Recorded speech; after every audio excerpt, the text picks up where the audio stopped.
All right. Good evening, everybody. Welcome to the Wargames podcast number 23. So we got a few people joining us tonight from my faithful Patreon list. So with me tonight is going to be Hardman, Smith, Rainey, and also we're going to have Flight Over Crest joining us here in just a moment, as soon as I'm able to pull them into the channel. So good evening, guys. Thank you for joining me. Good to be here. Great to be here. Yeah, likewise. All right, so let's get Mr. Crest in here real quick.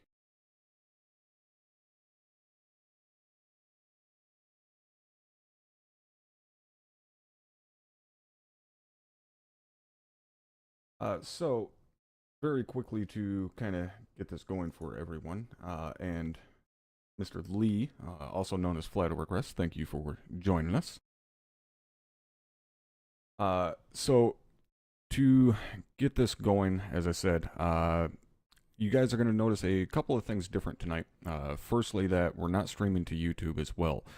Reason being, I'm doing a little bit of testing to see if restream is the issue with all of the drop frames I've had lately, or if it's just Comcast being dickbags. Most likely it's the second one, but we'll see. But to kind of kick off the podcast, I want to first go to Hardman, who has not been on the podcast before. We've worked together a decent amount here and there.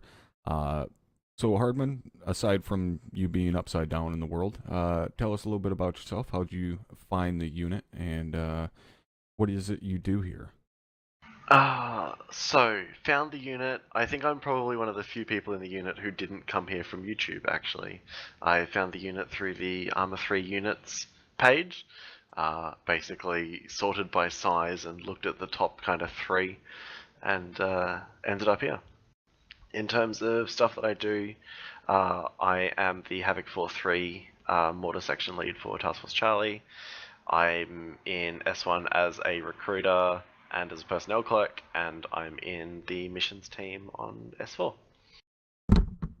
Yeah, and actually, you just did the new template for OSA. You did a lot of work on that new template.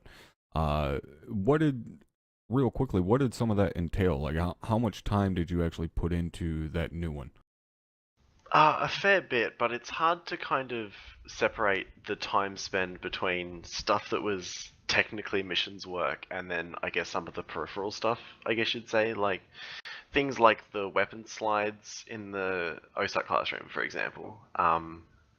Lieutenant Burke was able to find those images and supply those and that sort of thing, but the the script that ran them wasn't great. It was producing errors, um, and there was inconsistencies. There was just issues with it, right? And I have a bit of a case of OCD, so I sat down and I was like, no, this is just not gonna fly. So I cleaned the thing up a little bit. So that was not technically an assigned job or any of that kind of stuff, but it was just something that needed to happen.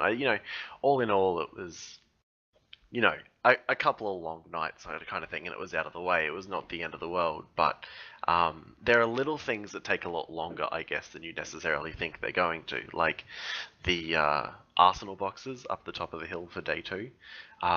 Just getting those in was probably like an hour or so, just to put them in, get them in the right spot, put them then in the script that builds the template, add all the arsenal scripts to them, test it 800 different times.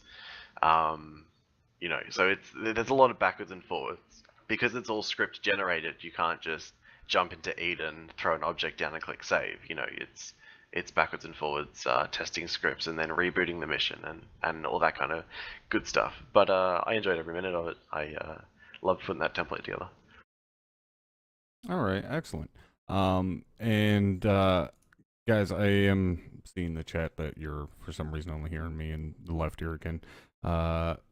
There's not a whole lot I can do about it right this second. Unfortunately, that's a setting that I forgot to change in OBS was setting up the new setup. So unfortunately, we're just gonna have to deal with it for right now. So when it comes to the mortar section, as you said, you're 4-3. What made you want to go into the mortars? Good question. So before Mortars, I was a Grenadier in 3-3, just for backstory's sake. But I think one of the great things about the 506 and I suppose, larger ArmA 3 realism units as a whole is that they give you an opportunity to have experiences that you couldn't have for any other reason. I could load up the editor, build myself a mission, and go and shoot 40 mics at people all day long and have probably a pretty good time. But there's not a lot of situations where jumping in the artillery computer and dropping mortars on something 500 meters away is going to be immediately rewarding until you get that BDA from Task Force Command. You can see on your Android that you've got friendly squads that are holding short while that fire mission comes in so that they can go through and clear it out. It's part of being part of a bigger picture, I guess, and that's one of those experiences that you only get in a unit like the 506. It's not something that you can really recreate at a smaller scale. It just doesn't have the same payoff to it. And I've been playing ArmA since the Operation Flashpoint Alpha, so I've had a lot of experiences in ArmA, and I was just ready for something different. Okay, and it's definitely one of those, like you said, you can't really recreate it on a smaller scale. And when you're, especially in a situation where you're in, I guess what would be, considered a supporting asset, it's not necessarily that you're able to sit back more, but you kind of get an idea more so of the grander scheme of things, like you said, especially being in a position where you're working directly with a task force commander and you're seeing troops on the Android and stuff like that. So yeah, I can definitely appreciate that. And so I guess last question I have for you is when it came to first coming into the unit, I guess, was it kind of everything you expected, or was it more in depth or less in depth than what you were thinking coming into it? It was basically exactly what I expected, but that's mostly because once I put in a recruiting application, I then sort of started finding videos of the 506, and then basically I watched a whole bunch of your OSUT streams as practice for my own OSUT. So I knew exactly what I was getting myself into before I set foot in the first one. But in my defense, OSUT was 2 a.m. local time, so it was probably helpful that I already had some idea of what was going to be going on. But no, I think it was basically exactly what I went through. Like my previous unit, we had the same kind of thing. It was intake over 4 days, culminating in a final graduation exercise, all the kind of stuff we do for OSUT here. So it was basically consistent with my ArmA experience. And I guess that brings up another point that actually I should ask you about being in the fucking land from down under. Are there not Australian-based units that would better fit your time, or is it more so you're willing to make that sacrifice of, staying up super fucking late, or I guess really getting up super early to take part in what we do here? Yeah, I mean, we definitely have realism units that are based over here, but most of them are kind of a platoon max, and they don't kind of hit the, I guess, the seriousness stride that we do. The good one, because we had like the flagship Australian unit, they died out a couple of years ago, and they were pretty good. I worked with them sort of back in the day, and everything was all pretty fine. But from what I can see anyway, in the research I did, I didn't really find anyone that was necessarily doing what the 506 does. There's currently the largest Australian ArmA 3 unit is a combined arms unit, and then you start getting back into the same complaints everybody had about their time in the 15th and that sort of thing, and it's basically the same thing. Right. It's the same issue with Brawler and what have you. It's there's not a lot of really sharp focus on the infantry like we have here, and I think that infantry first mentality is what makes the 506 the 506. It's what means that everyone here has a great time every fucking week, because there's this really crisp, right from the outset focus on light infantry combat. It is stressed at basically every turn, and it's a really refining point. Everything that we do, you can kind of bring it back to that in some way, and the guys around here just don't necessarily have that same focus. Now, they love it. It's just not what I was looking for. And you mentioned that you were an S1 recruit, which for anyone that doesn't really know or understand what the recruiters do, basically when applications come in, the recruiters will kind of vet the applicant, make sure they're not a part of another unit, make sure they're not lying about their age, different shit like that, make sure they don't have a retarded fucking name, stuff like that. And you guys spend a lot of time doing all that, vetting those applicants, checking the background on them, so on. What made you want to become a recruiter for the? I don't think I remember, because I've been doing that since I was a PFC. I don't honestly recall. My goal in the unit as a whole, though, because I'm time zone restricted to Task Force Charlie, I am always looking for, I guess, ways to help out. That's why I'm currently waiting on Captain Soto to give me an A&D job, because I want to do things for the unit that I can't do in a combat role, because Right. I can only fill my primary billet. I can't go and do other stuff because I'm at work. I can watch the stream, I can tell everyone to have a good time, but that's it. Right. So you can't actually fill in. in. Yeah, exactly. So getting into S1 and getting into S4 is kind of my way of supporting the other sections of the unit, because I can't do that boots on the ground. So I may as well do that back office, which is stuff that I can do, after I finish work at 5 o'clock at night, which is like 4 a.m. for you guys. So I can sort of work away in the background and then send a bunch of PMs and annoy Lieutenant Burke when he wakes up in the morning. Right.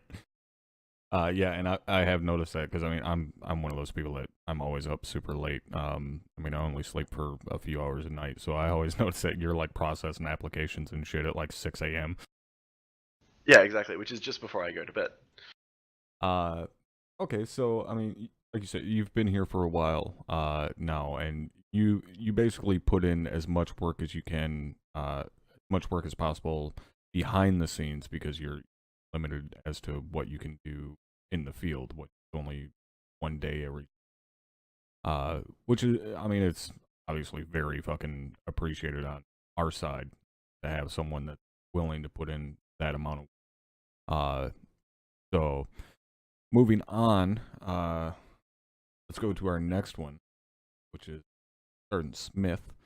Some of you guys probably recognize Smith from some of my OSUT videos. He is indeed one of my OSUT instructors.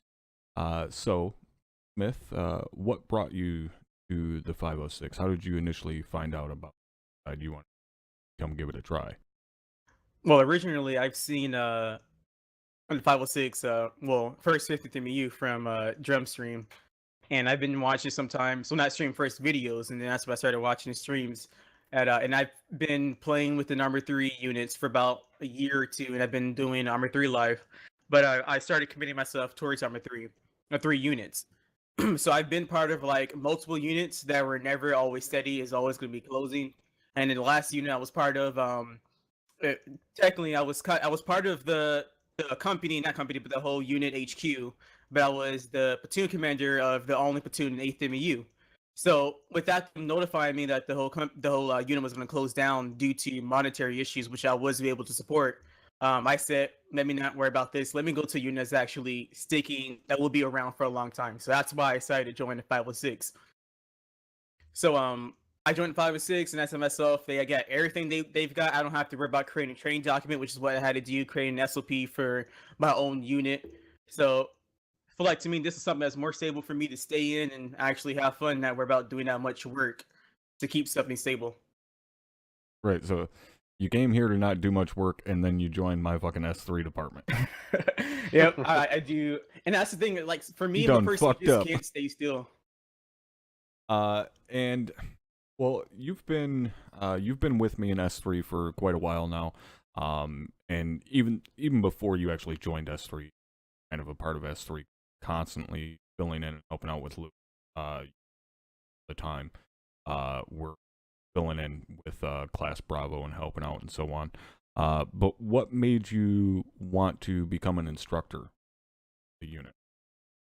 I was previously a when I wouldn't say instructor, but because we didn't call it instructor, but I was previously a trainer within my old unit. I created the SOP, and I trained my own platoon, and then I started training for the whole unit because they didn't even have actual recruit training. People just came in straight towards their towards the actual desired so it wasn't actually like different platoons. It was either the 8th MU, or they could join the 75th Rangers, or they could join the PMC group we had under the unit. So basically, people just come straight into the unit without nothing knowing prior knowledge of the mods, how to use that, or even how to even use ArmA. Some people just bought ArmA 3. So originally, I with me already been a trainer before, I just thought this is something that, since I'm used to and already been doing forever, why not do it? And that's the same thing with S1 and S2. I just need something to do. Right. And so coming into the unit, like you said, you have had previous experience, with another unit, and now even here, you're in multiple battalion billets. You're also a squad leader for Havoc 3. You know, kind of looking back, I guess, if you will, is it everything you expected, or? More than expected. I didn't expect myself to be in this many these secondary billets, but I just picked everything I wanted to do that I thought will benefit my own self, or keep myself busy, because originally I had nothing to do. I've always stayed on TeamSpeak waiting for my own squad leader to connect so we could do some or whatever. But picking up these billets gave me something to do. So yeah, I guess at the same time was something I didn't expect, and at the same time was something I did expect that will happen soon. All right, excellent. And you're fairly new squad leading outside from OSET, like running an actual squad. What has been your experience as I've enjoyed it so far. It's a struggle trying to get the squad back into like one piece that it was before. But so far I've enjoyed it. So far, realizing that all people need to do is just the dedication that need to get. So far I've realized myself that people are willing to do things as long as you just tell them, hey, come on for this. Hey, if you need extra help on this stuff, just let me know. And that's all people need is just guidance and help. And you could pull the whole squad all together, making them the baddest people within the whole unit if you wanted to, just as long as you prepare them for what is needed and what you expect from them. Right. As long as you're willing to put in the time to actually, make sure they're trained properly. You'd be amazed what you can do with 9 guys that don't have any experience. Okay, so let's move on to the next one here then. Rainy, which some of you guys may remember from the last podcast. He wasn't on here, but he did kind of hook you guys up. So Rainy, what introduced you guys, or what introduced you to the 506 and made? Yeah, I guess I'm going to be pretty boring with this and say that it was drums stream. Watched a lot of that while I was waiting to get made redundant from one of my jobs. So yeah, I got a lot of time viewing that on company time. So yeah, it just seemed interesting to me and something that I want to be a part of. Right on. And you currently fill a whiskey, which is a medic. And what made you want to go into the medical side of things? Honestly, I had just built my first PC, and having gone through OSUT, seeing what kind of things were sort of starting to interest me, it looked like the medic was the way to go. I was honestly a bit worried about my frames as well. So Yeah, as it, everybody is. yeah, exactly. So, but it seemed interesting to me. It was a little bit more responsibility right off the bat. I felt I could handle that, so I went for it. All right, excellent. And your time here so far, what have you thought of it? Has it been what you expected? Broadly, yes. Really enjoyed it so far. As you may be able to tell, I'm from the UK or Ireland, whichever. Tend to, someone says, "Oh, you're British." I go, "No, I'm Irish." Someone goes, "Oh, you're Irish." No, I'm British. Yeah, it's great. But yeah, I've really enjoyed it so far. Even if it is a bit of a different time zone, it's well worth staying up late for. All right, excellent. And do you currently you don't hold any secondary billets right now, do you? No, I don't. I'm feeling like a bit of a freeloader at the minute after listening to Hartman and Smith. Well, shit, even I'm a freeloader compared to the two of them. I'm goddamn Unit HQ, and I don't do as much work as they do. Aside from having to write fucking documentation, which I can agree with Smith on, that it always sucks. Always. Mm-hmm. Okay, any of you that are even remotely thinking, oh, maybe someday I'll start my own ArmA 3 unit, don't, because then you have to write fucking documentation if you want it to be, somewhat legit and, work well. The 2 SLCs that I've written, that doesn't even count the OSET document, the recruit training document and shit. Just the 2 SLCs that we have, one on fire and maneuver and one on MOUT. Those 2 documents probably took me about a month apiece. They were an absolute pain in the dick. And now motherfuckers want a 3rd one. Fucking assholes. Take some time. So, moving on to our last guest, Mr. Who has actually been watching the streams for quite some time. What got you introduced to me? How'd you find my stream? Well, I came from drum like a lot of other people did. Yeah.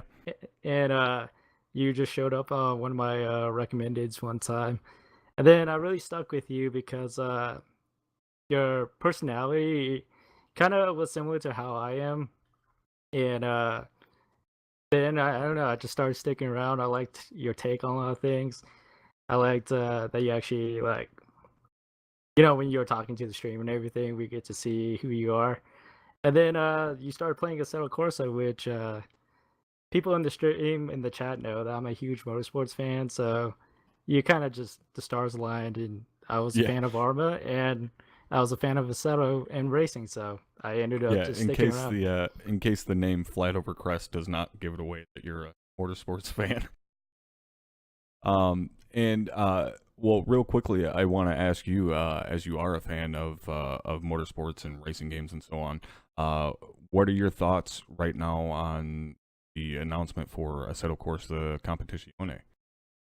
I'm actually super stoked for it because I'm a huge GT fan. Like, I've stood up and watched the full 24 hours in Nürburgring and the full 12 hours of Bathurst. Like, I just love like 10 tops and the GT3 class in general. Yeah, same. I mean, I actually think I mentioned it in one of the streams. Like, I think Stefano was like, you know, fucking peering into my dreams or something, because that game is my dream game. Endurance racing, it doesn't get any better, in my opinion. I know a lot of people are somewhat upset. They did announce the other day that there is not going to be mod support for the game, which is understandable. It's a fully licensed game based upon the Blackpain GT series, so it makes sense that they're not going to do modding for it. But I know a lot of people are kind of upset about that. What are your thoughts on it? Would you prefer that there was modding in it, or do you prefer that they just spend their time, making the game as perfect as it can? Personally, I don't know their timeline on like how much time they actually had to make this game. That's one thing that I'm curious about. Kind of sounds like they started on this the Unreal Engine, and I just don't know the timeline. But when it comes to mods, I don't particularly care because fans always find a way to mod something. Yeah. So I believe they'll find a way, but like you said, because it's licensed and everything, I'm actually perfectly fine with it not having mods. I just want them to make like the perfect game as close as they can, and like I said, fans will find a way to mod it. Yeah, and like you said, the timeline as far as, how long they've been working on this and so on, that's the thing that really surprised me with this announcement, and with them saying, it's going to be in early release in summer, in like June. They're putting that out on early release on Steam, or early access. And it's like, I mean, 6 months ago, they just released like 8 new cars and a track for Assetto Corsa. Like, so these guys have been working on both games at the same time, which is very fucking impressive. Yeah, I'm super excited for that. I cannot wait for it. I will definitely be grabbing it early access. So one of the first things I want to talk about is something that I watched recently on Netflix. By recently, I mean last week. And that is a new, I guess, kind of documentary series. I guess it would be considered a series because it's 10 episodes, about an hour each. And that documentary is called Flint Town. And it's based on the city of Flint here in Michigan. Which, have any of you heard of Flint? Definitely. Ava? And I'm assuming, which I shouldn't do, but I'm assuming you guys heard about it because of the whole water crisis. Of course. That's correct.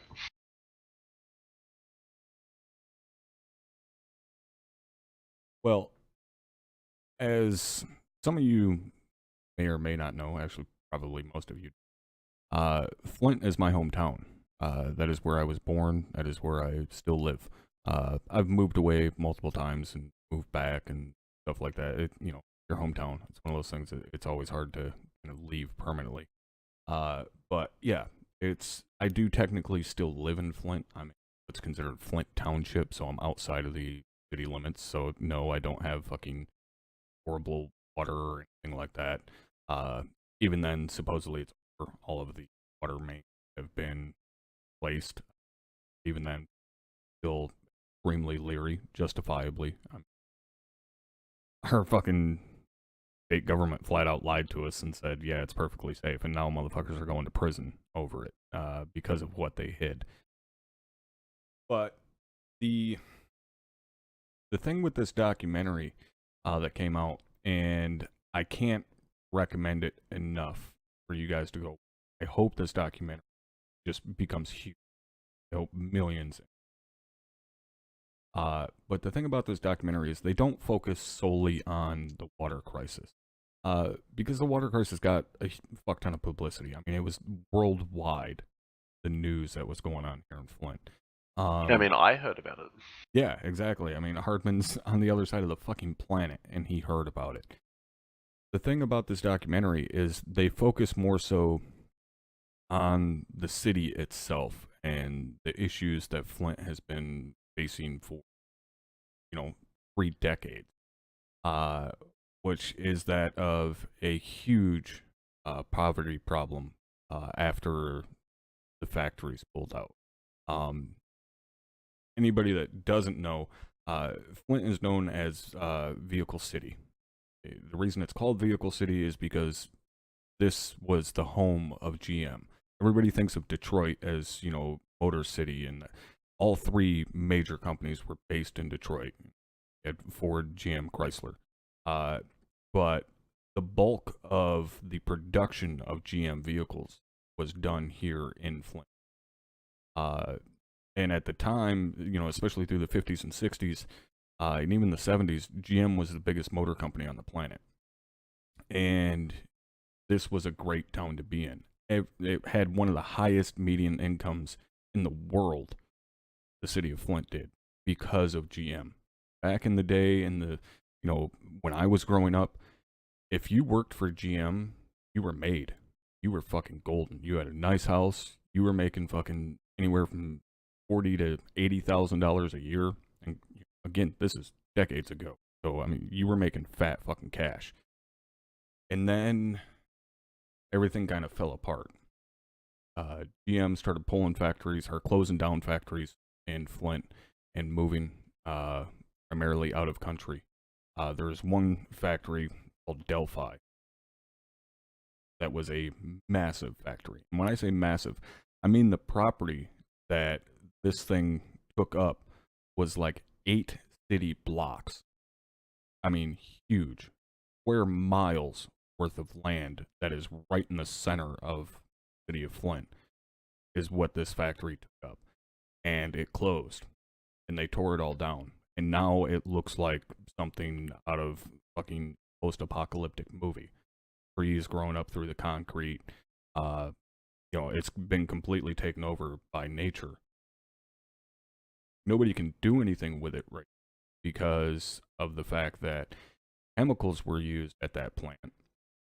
In order to build anything new, they have to completely scrape it, get rid of all that potentially contaminated soil, bring in new soil, and then they can build, which you're talking hundreds of millions of be able to do. And no company is looking to do that over 2 square miles worth of land to scrape up all the topsoil, put down new soil, and then start building their factory or whatever it is, on top of the fact that they're bringing it into one of the most dangerous cities in the U.S. as far as crime rate. So Flint has reached that point where it's so far gone, it's almost beyond help, because it would take such a massive effort on the part of everyone involved to be able to pull it out of the sewers, if you will, that no one company is willing to step forward and say, well, we're going to be the first, because if it fails, it's a huge failure. So there was talk for a minute with the did any of you guys hear about Amazon kind of putting out, are there US place at? Yeah, I heard something, but it wasn't terribly detailed, Yeah, they were basically I don't know if they were taking bids or what, if they were saying like who's going to give us the tax break or what the gig was exactly. They were looking for a new place to build a huge Amazon facility. And and Flint was trying to get in on that. And like I remember hearing about that and just sitting back and going, I mean, come on. I understand, you know, you guys are trying to bring, you know, revenue and bring jobs back into the town, but you're talking about Amazon. It's one of the biggest companies on the planet. They are not going to put their fresh, shiny new fucking facility in a city that has been the top 10 most dangerous cities in the U.S. for 3 decades straight. It's not going to happen. Like, you guys need to start. And anyways, going back to the documentary, like I said, they focus more so on the problems of Flint itself, not just the water crisis. They talk about it a little bit here and there, but they look at it from the perspectives of police officers and citizens. And for those of us that have lived here, we understand very easily that the water crisis was just kind of another thing thrown on to the back of everything. That wasn't the tipping point that suddenly made Flint horrible. It was just another thing added on. That by far is not the worst problem that Flint is facing. And that's what this documentary does, is it goes over everything else. A big part of that is the crime rate. And you know, as I said, they look at it from the perspective of the police officer as well, which is a really cool perspective to see because, you know, growing up here, a lot of people have a inherent distrust of the police, and they're almost taught to hate the police. And I mean, a lot of people are taught to hate the police. All of that. And in today's climate, I guess if you will, it has only been exacerbated. It's only been made worse with what has been going on. So watching this documentary and seeing citizens, you know, saying into the camera, fuck the police, and this and that, it harkens back very much so to the 50s and 60s, and even onto the 90s with the sentiment that was in the world with Rodney King. You know, anybody that was alive back, I remember riots. Detroit and Flint were damn near burned to the fucking ground, and it didn't even happen here. And it's getting back towards that kind of mentality, which is honestly kind of scary. The reason it's scary is 2 years ago, I think it was, the city of Flint basically shrunk the city lines, pulled in the city lines to make the city of Flint technically smaller. So the city itself would be responsible. They just didn't have the money to see everything. So they shrunk the city lines and made county, which was a smart thing to do. But even with the lines shrunk, the city of Flint consists of about 100,000 citizens. 100,000 people live in this city. I want you guys to take a guess as to how many police officers are on the Flint payroll 100. for 100,000 people. At least 100. Oh man, I've got no idea. Let's say 500. Of course, you want to go above me. Yeah. I'm gonna go with about 20. I was gonna go close to 100, 150. Lost says 200. As of the filming of that documentary, which was actually in 2016, it was 98. Oh. 98 police officers for 100,000 people. And that is Jesus. not the amount of police officers that are out on patrol. That is everyone that is employed by the Flint Police Department. So that includes clerks, that includes, you know, office jockeys, all of that shit. So, 98 people to police 100,000. And that was 2 years ago. It's actually less now. Okay? Which is fucking terrifying. I think last I looked it was like 82 or something. 82 people. employed by the Flint Police Department. Okay. So, even at 98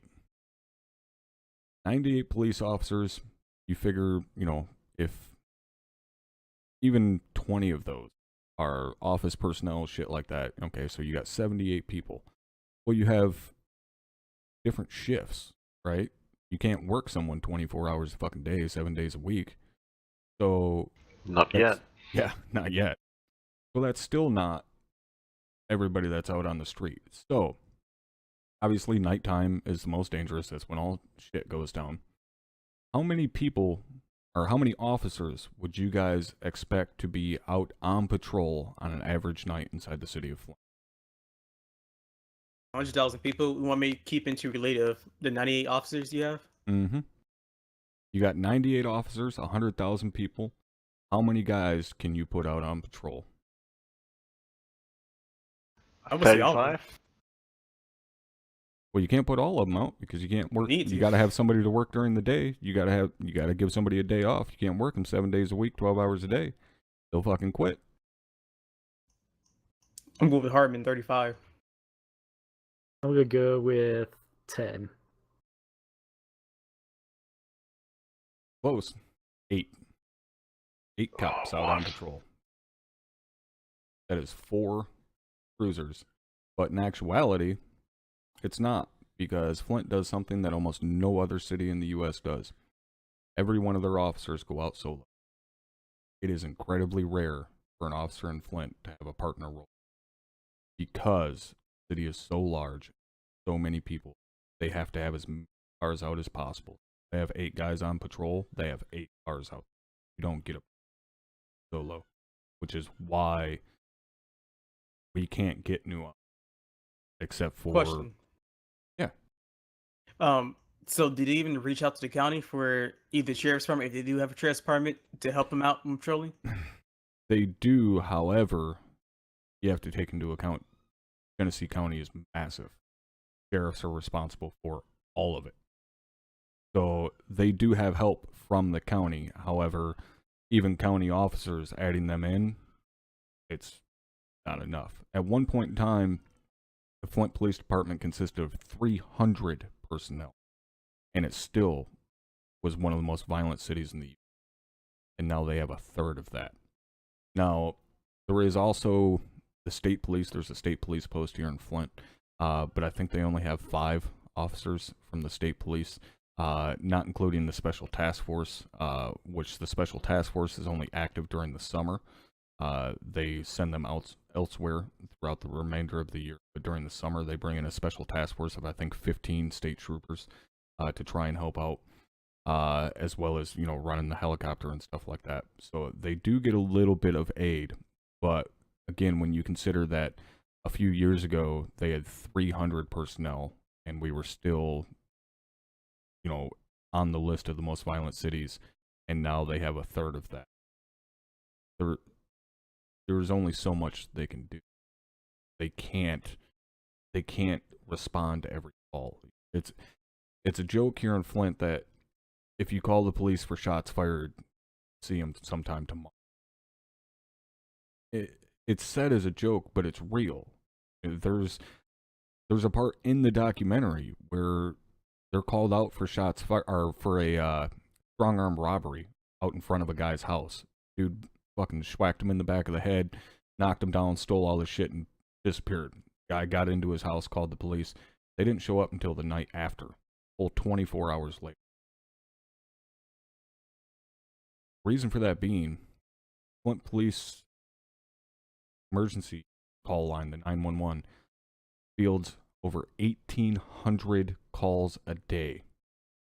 1,800 calls a day for 98 people. There's no physical way for you to keep up with that. No way whatsoever. Now, somebody asked in chat earlier what I would say if they asked to interview.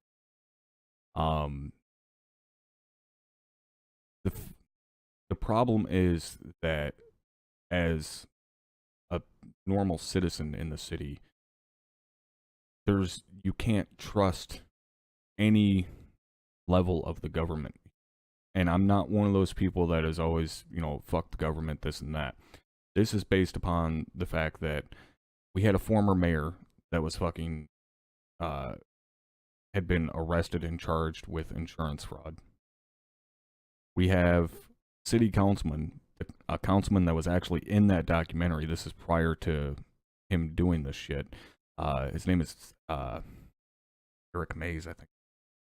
He was a city councilman, and he, in this documentary, he's a big fucking hoorah cheerleader for the new governor, or sorry, the new mayor, and you know, telling people that they need to trust the local government and this and that, and he's looking out for the people.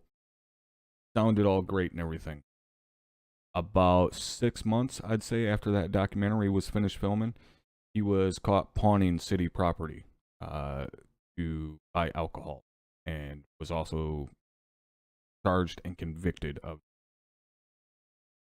And this is one of our city officials we're supposed to trust, and was telling us, he was towing the line, saying you need to trust these people and that. And this dude is pawning property of the city that taxpayers paid for. This motherfucker is out there pawning it so he can go buy a goddamn deuce of Budweiser or some shit, get all fucking hammered up, and then get into a car accident and get charged with a DUI, and now he's going to prison. It's like, you know, with a track record like that in the city, how can you ever expect someone that has lived here for a decent amount of time to think that it's going to change? It's the same shit over. There's always, you know, the next person coming in saying, I'm going to make things better, I'm going to do this, I'm going to do that. When the fact is, they can't. And the reason they can't is because it's not their fault. They didn't do it. Like, yeah, that dude pawned that shit. He fucked up. He's now going to prison. But one of the people in that documentary said something that is so hitting the fucking nail on the head. I mean, they drove it right through the goddamn bull. He said the mayor didn't, the city council didn't, the Flint police department didn't, they didn't make it the way people living here. The Flint police aren't out there robbing motherfuckers. They aren't out there shooting people for the fun of it. Flint police aren't doing drive-bys on a fucking house, killing a 10-year-old fucking kid. They aren't rolling up to a fucking party store, letting loose with an AK and killing 5 people in one whack. The fucking people of the city are doing it. The citizens. And they've made the city. And so fucking accurate. It's sad to look at this town, see what these fucking cocksuckers do to their own city. It pisses me off to know. When I roll through my old hood, where me and my brothers used to live, the block I used to live on has 2 houses that people still live in. 2 houses out of one whole block. 2 houses that are still occupied.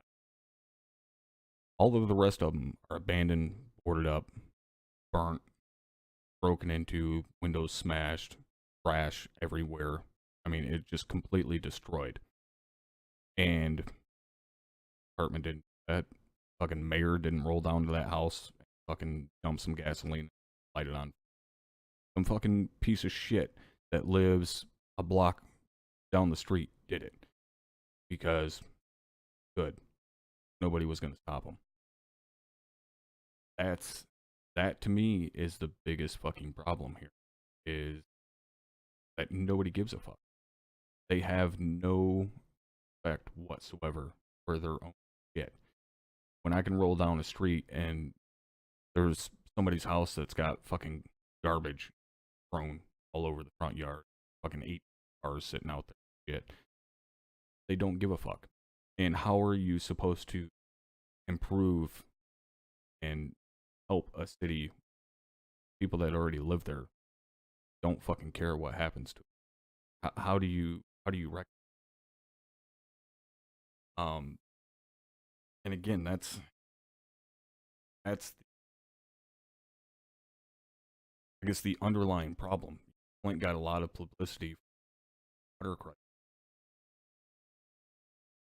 A lot of outcry from that. You know, people saying, "Oh, we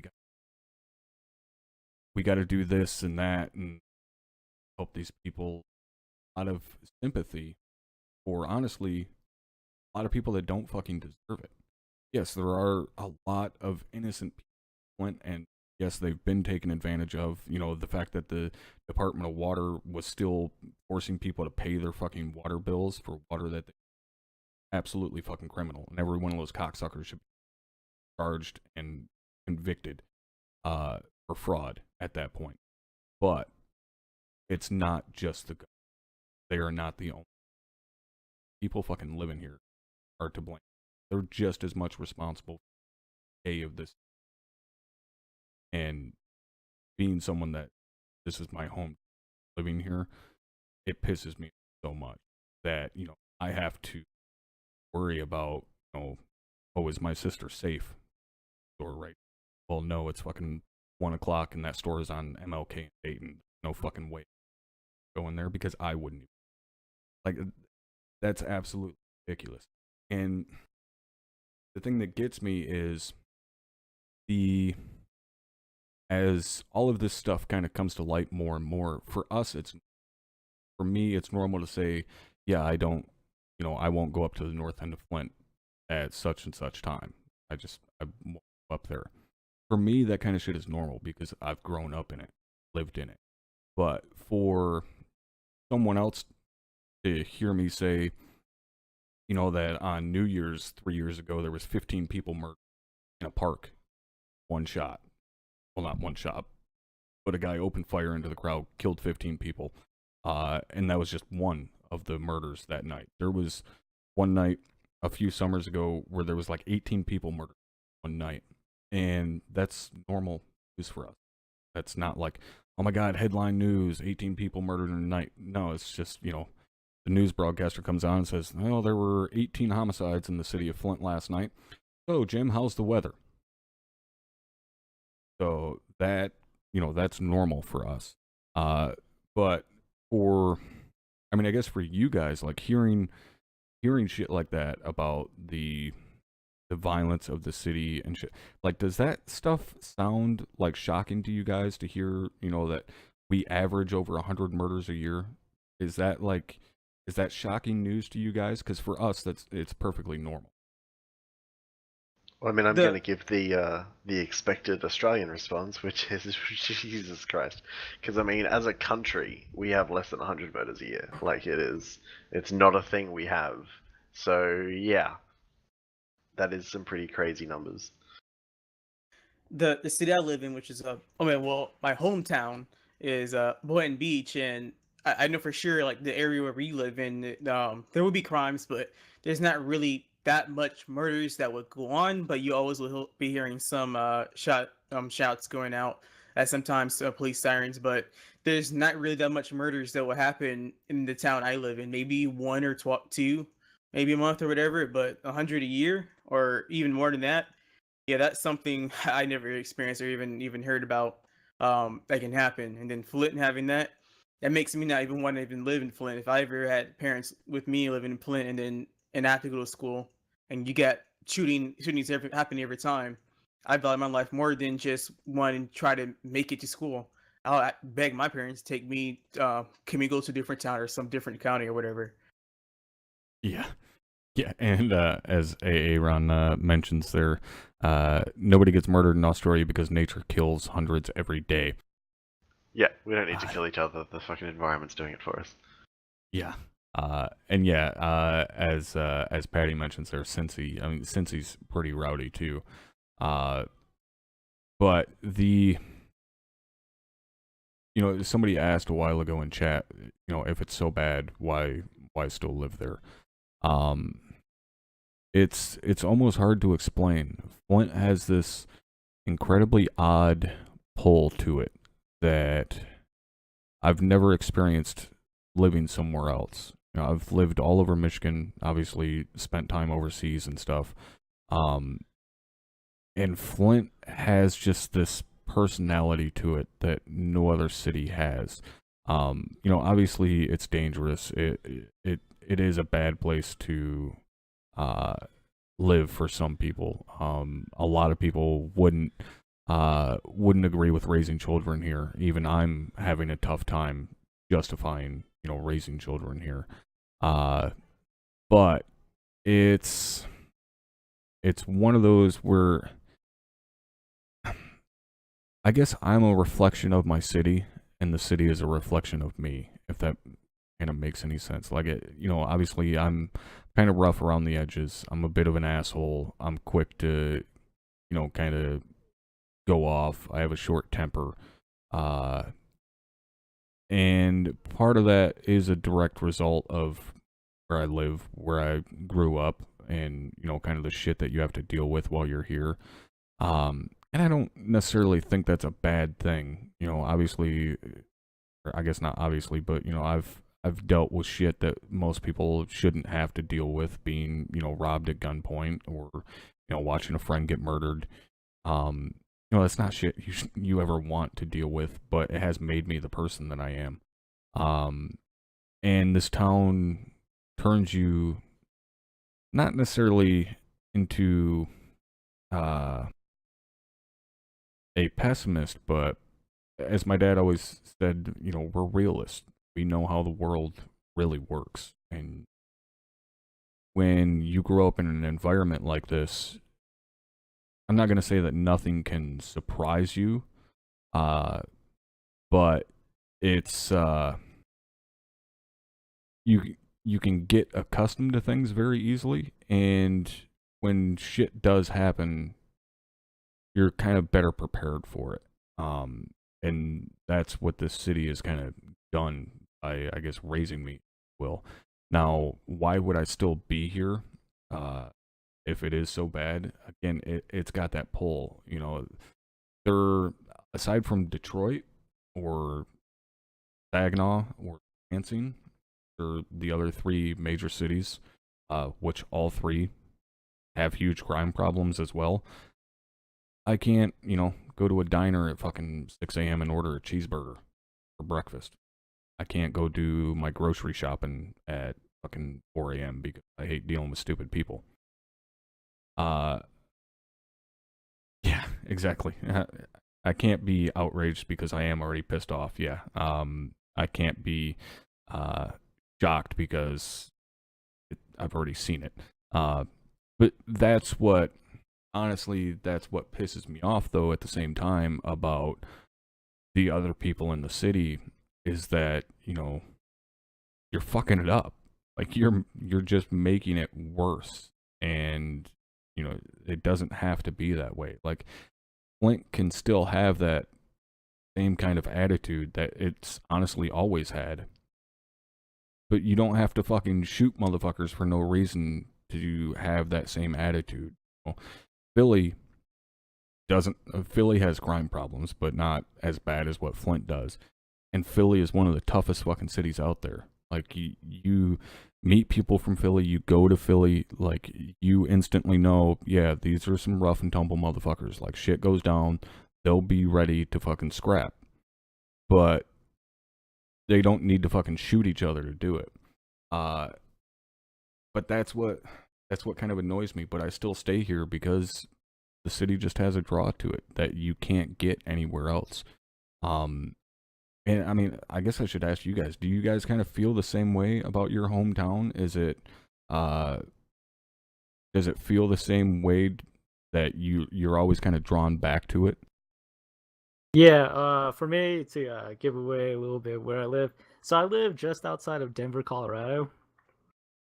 And if you don't know where Denver is, it's almost right up against the Rocky Mountains in Colorado, which is, I think, one of the higher peaks on the mountain range until you hit Canada and Montana. And honestly, I can't imagine, because of those mountains, like, living anywhere else. And anywhere flat just bothers me. Like, if there's not mountains there that are that tall, it bothers me. And then when it comes to, like, the people. Colorado's pretty famous now because we legalized weed, so there's a huge Right. draw of people coming in for that. But before then, everyone was still super chill there, and there's I think Colorado and the Denver area is just a very like artistic place. So it's kind of weird when like going anywhere else and kind of not seeing people kind of use their brains. But now with the influx of people, that's kind of going away. So I don't know. Denver is starting to become less of a place I enjoy being in. And like what Bollinger just said about it may be garbage, but it's home. Yeah. And that's same thing in my city. It used to be, I wouldn't say garbage, but it was decent. But like the changes they've done, like they not recreated the street, but like the developments of the west side of our interstate, and the city looks completely beautiful. Like it went from one of our cities to the third top city in the county, and the 10th top city in the state. And something I'll never forget, and I always will miss while up here in college, is that the town feels so welcoming, and like everything being nearby, you know where everything's at, of course. And then the development the city is doing, how well it actually wants to be with actual citizens in town, and then how the police department is like basically now they're willing enough to listen to the citizens, listen to our complaints, and like improve on what we've like complained about a lot.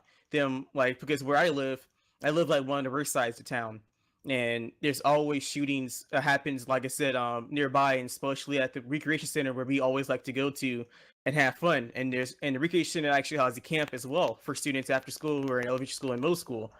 So, but people can't go there and don't want to go there because the main reason is because of shootings. And every time we keep complaining to them, telling them that they need to have police officers on patrol in that area, because there's always could be a drug deal happening over there, and there's always shooting happening, and they never do it. But now they're starting to listen to our complaints and actually putting stuff into effect that we've been asking them to do. So that's just Yeah. something that I miss, because you don't really will expect that from like other towns that you may go to. Yeah, in my area, it's kind of weird. So I live in an area that if you came and looked at it, it looked very high middle class, like a very nice place to live. But for a long time, living in Colorado was actually pretty cheap. So we had really nice houses and stuff, but we had a huge gang problem in my area. And like these are kids who would just start a fight in the middle of school, and it would lock down school, and everyone would be stuck at school for another hour after school ended because there's a gang fight going on. But even with that, like as things like improve around my area, it's hard to like it's the small things that you, as someone who's lived there for a long time, you start like to appreciate more than people who like move in. Mhm. And I think that's one thing that makes it really hard to move away sometimes, is because you find the beauty in all the little things, or like as you get older you start noticing things like, I didn't know that was there, and I've grown up with that the whole Yeah. time. And so it's things. Well- I think the small things are always the key. A very good example of that is here in Flint. There's this thing known as the Rock, which is actually a end cap for a huge water drainage pipe. But it's right at the corner of right at the T intersection of Hammerberg Road, and it's famous for the fact that it gets painted over white. It's this huge block. I mean, it's probably 10 feet tall, 7-8 feet wide, but every so often they'll paint over it white, and then people will go down there and tag it. They'll put names all over it and stuff like that. But generally the Rock is tagged for someone's birthday, or if someone passes away, you know, they'll tag up the Rock with the RIP and all of that stuff. But that is one thing that, excuse me, honestly surprises me about, I guess, kind of the street respect that some people in Flint will have.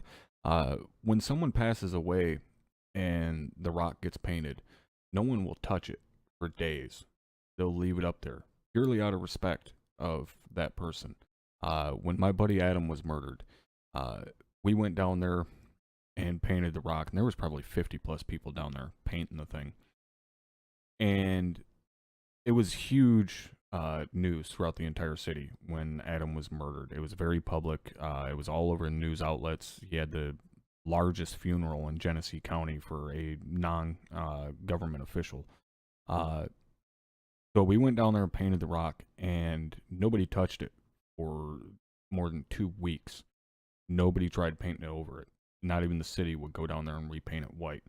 And it always surprised me to see the amount of respect that people had for something so trivial. I mean, it's a big ass chunk of concrete that is, like I said, is a cap for a water drainage pipe, and people go down there and paint names on it and shit. And you know, everybody just, when someone passes away and their name gets painted on there, they just leave it alone for a little while. And nobody ever paints, you know, obscene, stupid shit on there. Like, you're not gonna see "fuck the police" and, you know, a set of titties or something like that painted on the block. Like, people are very respectful about it, and it always kind of surprises me. And to go roll through the neighborhoods, whether it be, you know, on the east side of town or up in the north end or whatever, you know, almost every fucking abandoned house is tagged to fuck.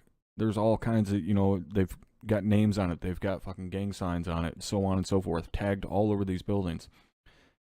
But the one building, or the one type of building that they will never touch, and I noticed this a few years ago and I pointed it out to my brother, and we actually, like, driving around now, we actually try and look for it. They will never tag a church, which is odd to me, because obviously it's not like these motherfuckers are religious. I mean, they're not going to church every Sunday praying for their soul or some shit, but they will not tag a church. I cannot ever think of a time that I've seen a gang tag on a church, ever. And even driving around now, you know, I can go to any fucking neighborhood in Flint and pull up to a church, and I won't see a gang tag on it, which is weird to me. How obviously disrespectful they are when you take into account that they'll just do a drive-by on a random house and kill someone like my aunt was a few years ago. But they have enough respect that they won't spray paint the side of a church. Like, I don't understand where their fucking morality stops and starts. It makes no goddamn sense to me. Yeah, just to add to that, so being Asian, and there's a lot of, like, division within the Asian community, but a lot of my cousins live in Minnesota, and it's pretty normal for just random like drive-by shootings to happen. Like, a lot of my cousins, I won't really go into what they do, but a lot of it tends to fall back onto their family and stuff. And from what I understand, it's like the people at the bottom tend to be the like the rogue guns, the guys who go out and do this stuff. And I've been told, like, the higher you get, the more like, not religious, but the more, like, how should I say, like, grounded these people are at the top, and they enforce certain things. And I think it's kind of a way to, like, control minds or something. I don't know if someone kind of understands where I'm going with this and can elaborate, but I think the people at the bottom tend to be the people who are the ones doing the really dumb things, and the people at the top are trying to, like, assert their, you know, their beliefs. Yeah, well, that, and they're also, the thing with that, because I mean, I've known, obviously growing up in it, I've known people in gangs, I've known, you know, gang leaders, I've known MC leaders, stuff like that. You know, obviously I'm not a fucking perfect child. I've seen, done, and been around shit. And, you know, I always make the, well, not always, but I make the joke anytime we talk about MCs and, like, how 1% clubs are not what people, you know, envision thanks to Sons of Anarchy and shit. You know, I've known the national president for the Avengers for many a years. Very, very good friend. Got introduced to him through my tattoo guy. And this is a guy that's running one of the biggest MCs in the US, and, you know, it is a 1% club and considered one of the more violent clubs. He's not a violent guy. Most of the guys in his club aren't violent, and he is incredibly fucking respectful to people that deserve it. You know, you earn that man's respect, and he will go to the fucking grave for you. You know, he doesn't. Guys that run around with him aren't gonna walk into some random bar and grab a waitress's ass and, you know, stupid shit like that. Like, they're respectful because of him. Because he knows that if he turns the community against him, he's done. The police aren't his problem. It's the community. And it goes along the same lines with gangs. Like, obviously gangs draw their members from the community, not from the fucking police department. Like, yeah, police and federal agencies are a problem, but if you piss the community off to a point where they push back and say, you know, hey, this shit ain't gonna fly no more. You know, if you fucking start tagging up churches, or you hit a fucking preacher in a random drive-by, you ain't got to worry about the police coming after you, because the people inside the city are going to murder you and fucking put you where they will never find your body, and nobody will say a word about it. At least that's how it works here. So that's kind of their the method to their madness, if you will. With a lot of that stuff is they have to walk a very fine line to, you know, be able to do what they do, but not piss off the community to a point where, you know, they're now fighting the community and law enforcement agents. You know, which a very good example of that, there was a documentary a while back called Border Town, I believe was the name of it, about this doctor that raised a militia to fight the drug cartels in Mexico. And I mean, the dude, for being a doctor, was not fucking around. I mean, he raised a militia of hundreds of people and started fighting the drug cartels down in Mexico, to the point that the Mexican army showed up to the town where they were kind of based to go disarm them, because they're basically practicing vigilantism. And the Mexican army showed up, and all of the militia members, if you will, came outside, and all of them were armed to the fucking teeth, and told them, hey, we're doing your fucking job for you. So you can either kill us all right here, and we'll all kill each other, or you can fucking leave, because we're not giving you our weapons.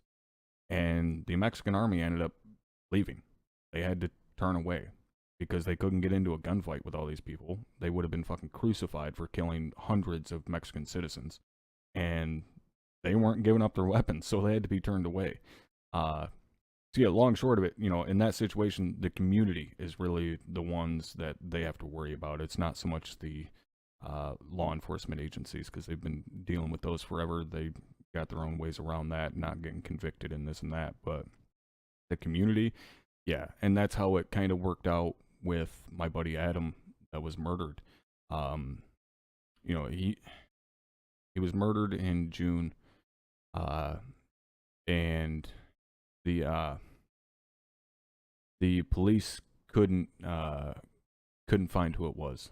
We knew what the guy's name was just from the people that were there. This all happened at something that's called the Cruise, where we all go to street race. Flint has one of the biggest street racing areas in the U.S. And so people knew who he was. We instantly got word. And as I said, this was big news throughout the entire city. So the day after it happened, word was out who it was, and everybody was looking for him.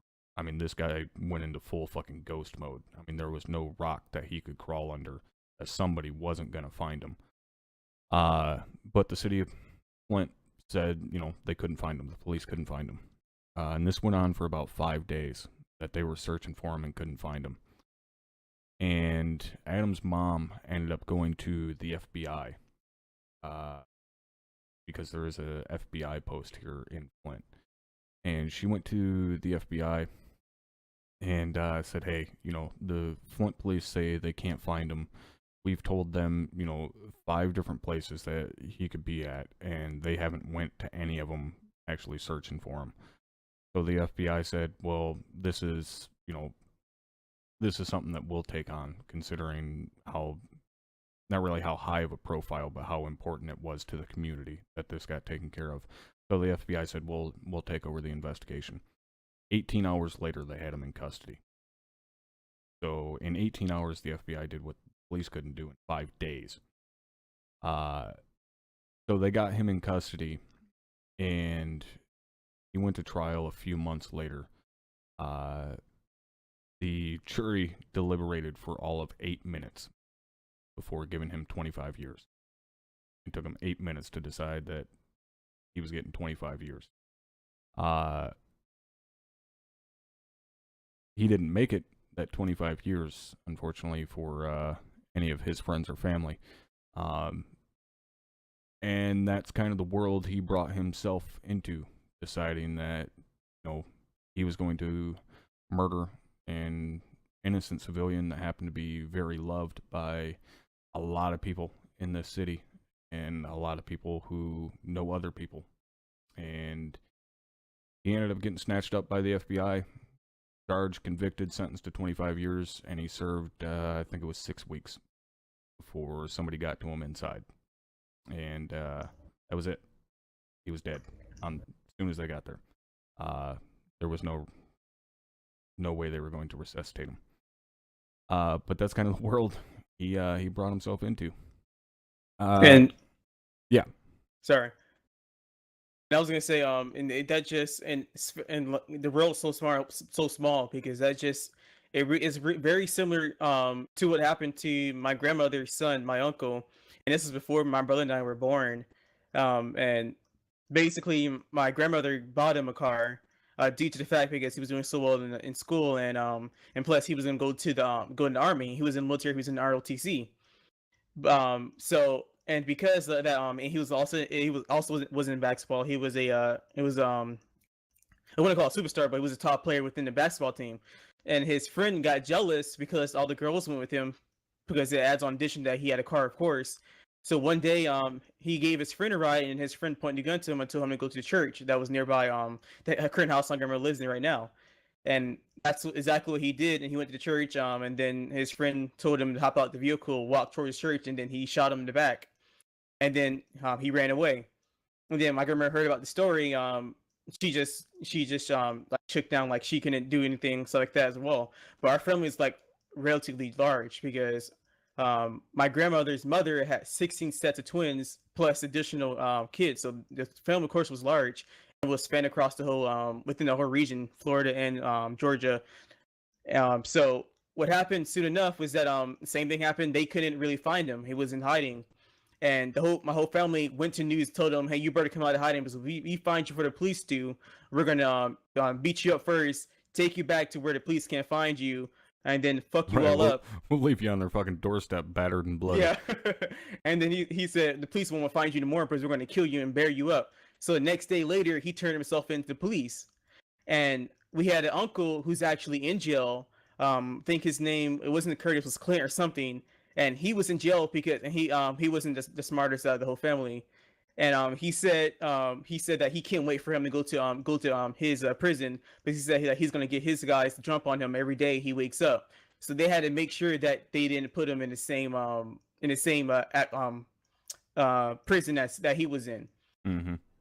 And but he just got released about a couple months ago. My grandma said she didn't want to go to the hearing, but he just got released couple months ago from that. Yeah, and that's why the majority of the time situations like that where someone murders an innocent or other very frowned upon crimes, if you will, generally they aren't put into Gen Pop, which is general population, but sometimes they do fuck up and put someone into Gen Pop that shouldn't be there, and that's the day that those lifers fucking live for. Those guys that know they aren't fucking going anywhere. They love that, but to not kind of drone on too much about horrible shit and the shithole Definitely. that I live in and call home, and will continue to call home. One of the things I wanted to go over now was the FTX that we had on Sunday with Task Force Alpha. A couple of us were there for it.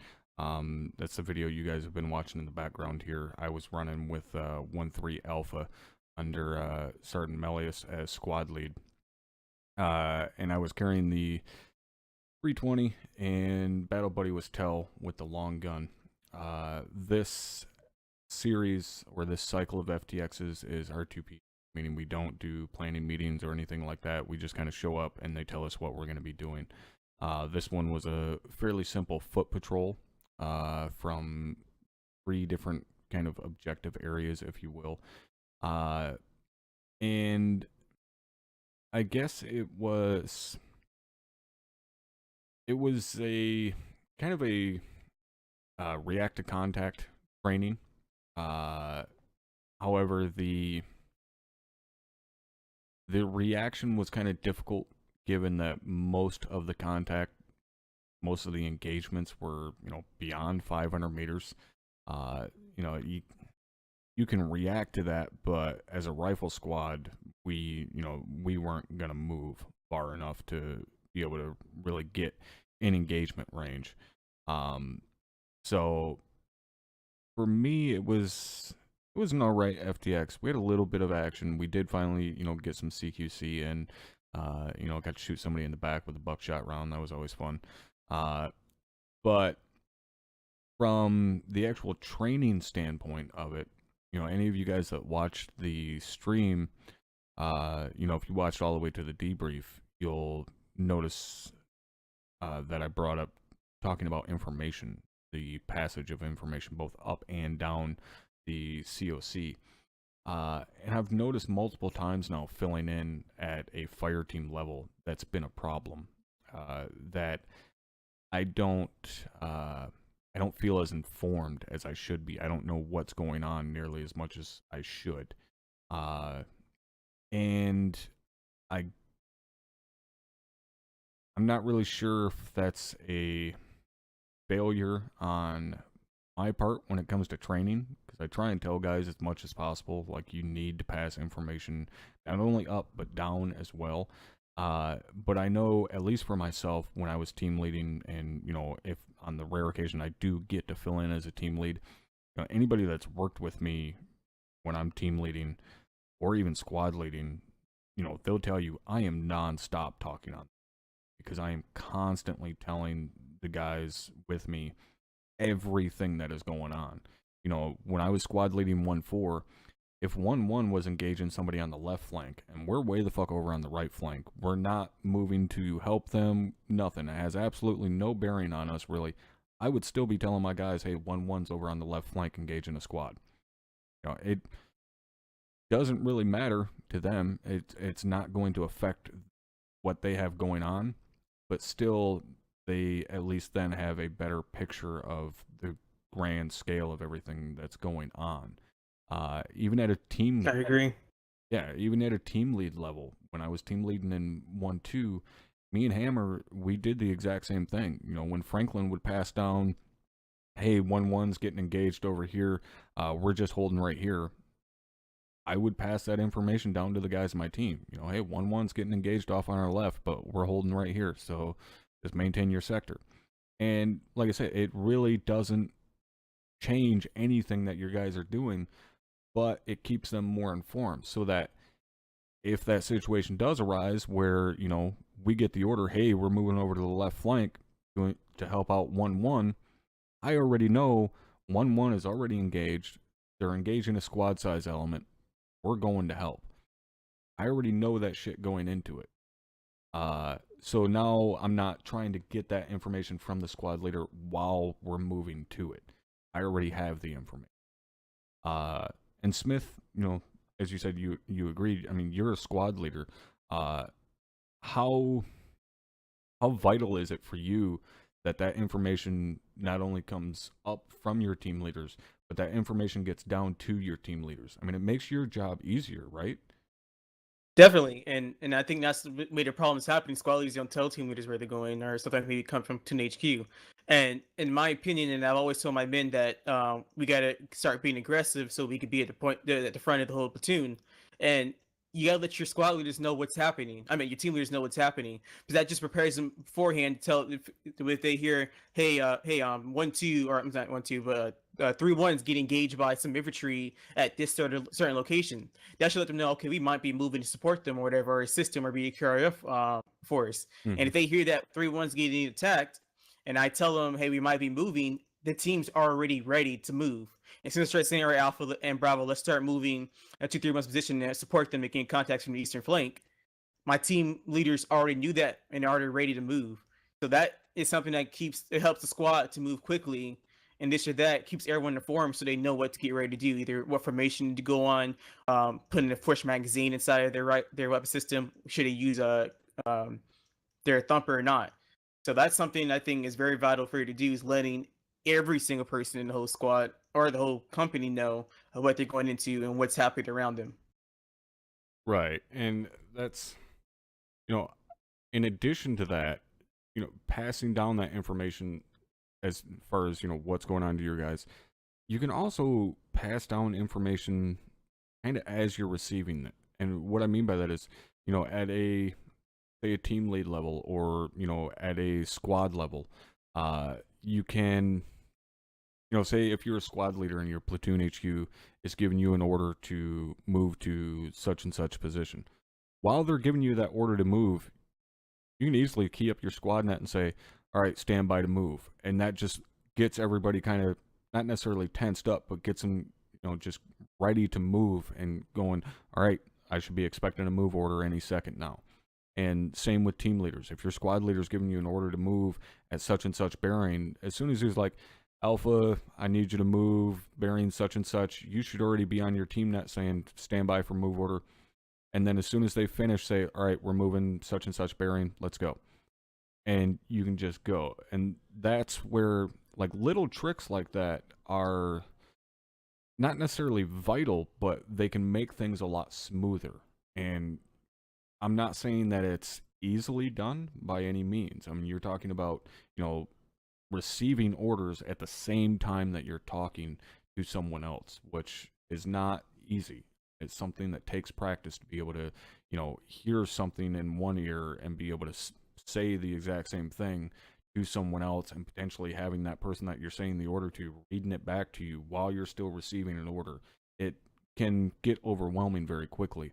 But with enough time and enough practice, it's something that will make your team or your squad or whatever function very fucking smoothly and very quickly. Definitely. And, there's also the sense that, there was, in this FTX, there were a couple of times where we were just kind of sitting there stagnant. See it right now. Yeah, even while shit was going on around us, we were sitting there stagnant.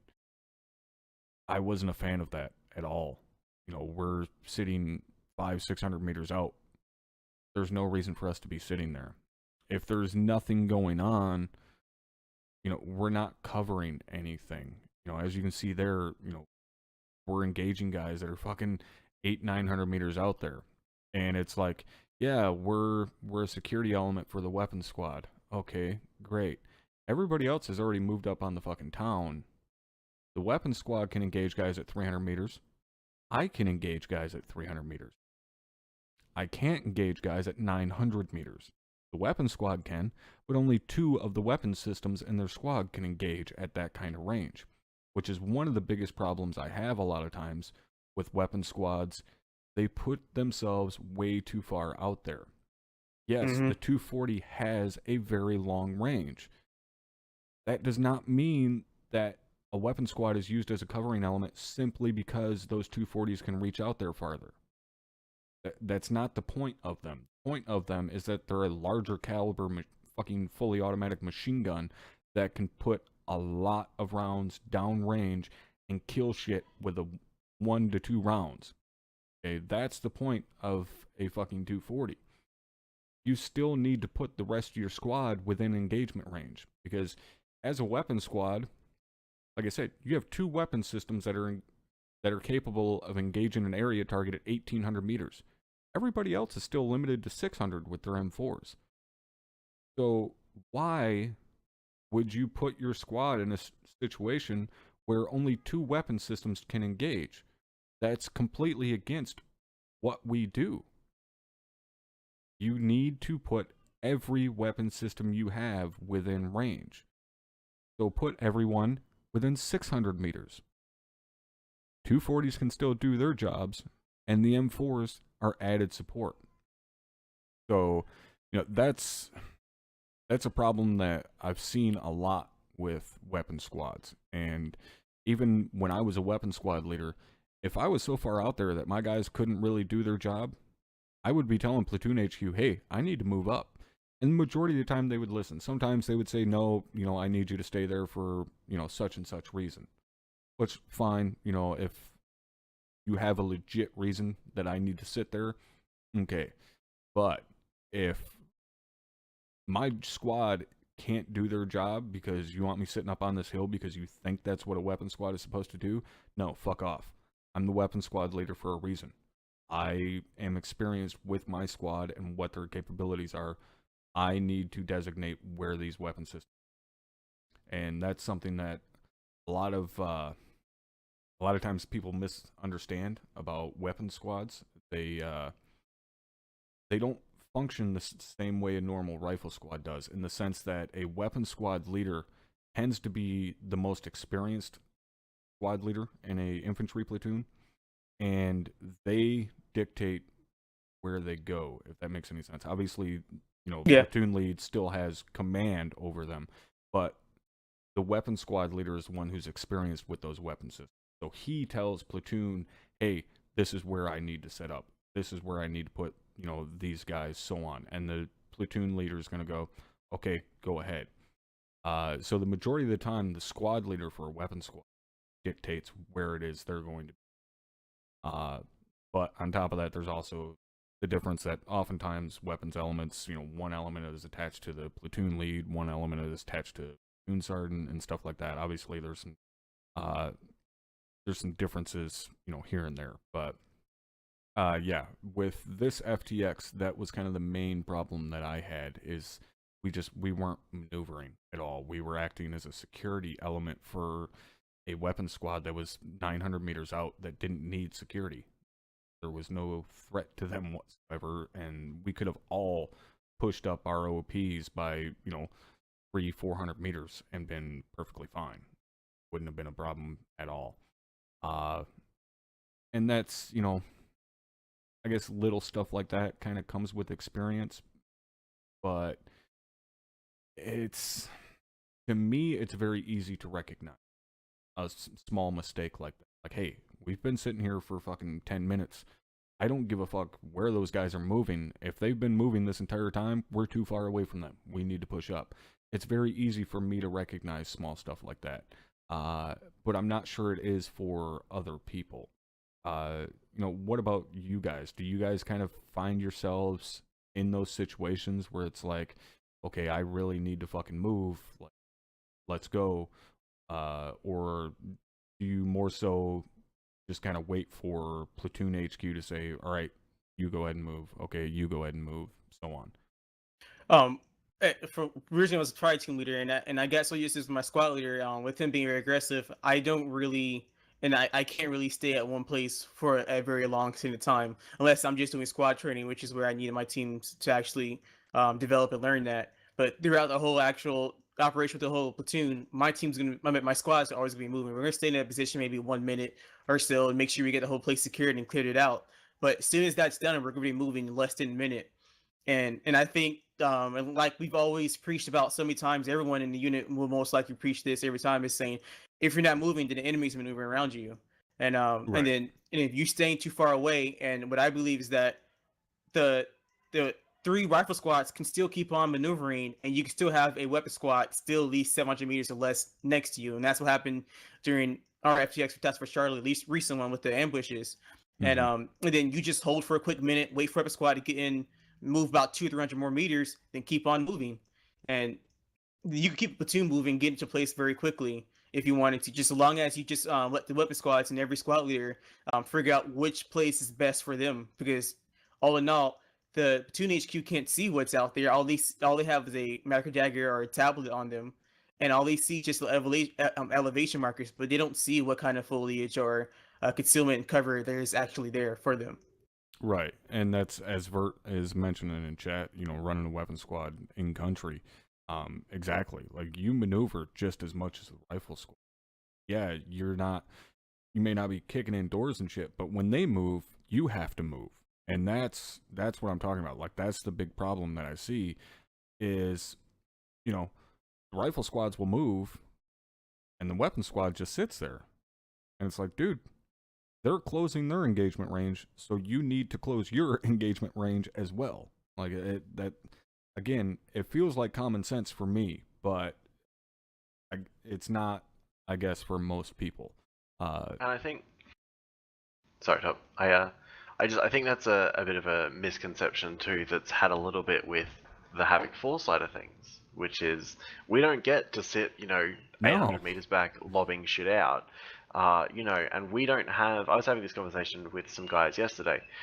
I don't have direct comms with the squads that we're, with because I'm on company and they're on platoon. Like it's a long way around to get a message to them over the radios. And our last FTX with Task Force Charlie with the ambush, we would stop to put out a fire mission, and it's like, okay, well, 3-4s kept moving. We've got 200 meters we got to make up. We got to make it up quick because we're the rear element. We got to keep moving. And that's something that I think. Well, do you not Sergeant have Smith, your you other? found... Do you not have your other team leader on platoon net? That's the way it should Yeah, be done. I do, but it's we try and avoid, I guess, putting too much extra chat on platoon if we don't need to. If I can see them, and if I've got eyes on Yogi and I can yell out to him, I will do that. I mean, at one point for Task Force Charlie, we had 3-4 Delta temporarily join our net because they were right with us, and we were kind of, again in that rear position. So they just quickly attached to us so that they knew what we were up to and that kind of thing as well. But I think Sergeant Smith was saying, because I was sort of on stream with him a little bit for Task Force Alpha, is that every time he'd, the guys had stopped to put out a fire mission and he was AG, so he'd start to put up some trenches. Yep. Pretty much immediately we'd start moving again. Mhm. It's, All right, back it up. We are pretty mobile. We don't tend to sit around for too long. Yeah, exactly. And it is pretty much the exact same gig. I mean, you guys are a support element, much like a weapon squad, but you guys still have rifles that you need to engage with, and you still have to stay within range that, if shit goes down, we can fucking help. So, yeah, even being a support element like that, when we move, you move. You don't get a fucking choice in the matter, because if you guys fall behind and you end up, a click back behind everybody else, there's a good chance that if there's some flanking element or some shit, they're going to get to you, and there ain't going to be fuck all we're going to be able to do about it. We're going to be there picking up bodies. And what happened to us in Task Force Charlie was we actually had IDF land between us and the rest of the task force.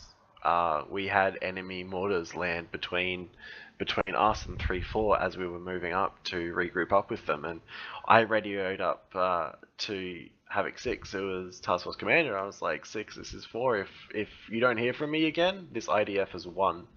I just letting him know that, hey, this is a real situation we're currently facing. And I said to my guys, like, we've just got to push and we've got to get quick before that next round of mortars comes in, because if it lands in that same spot, we are toast. Right. You got to get the fuck out of that kill zone.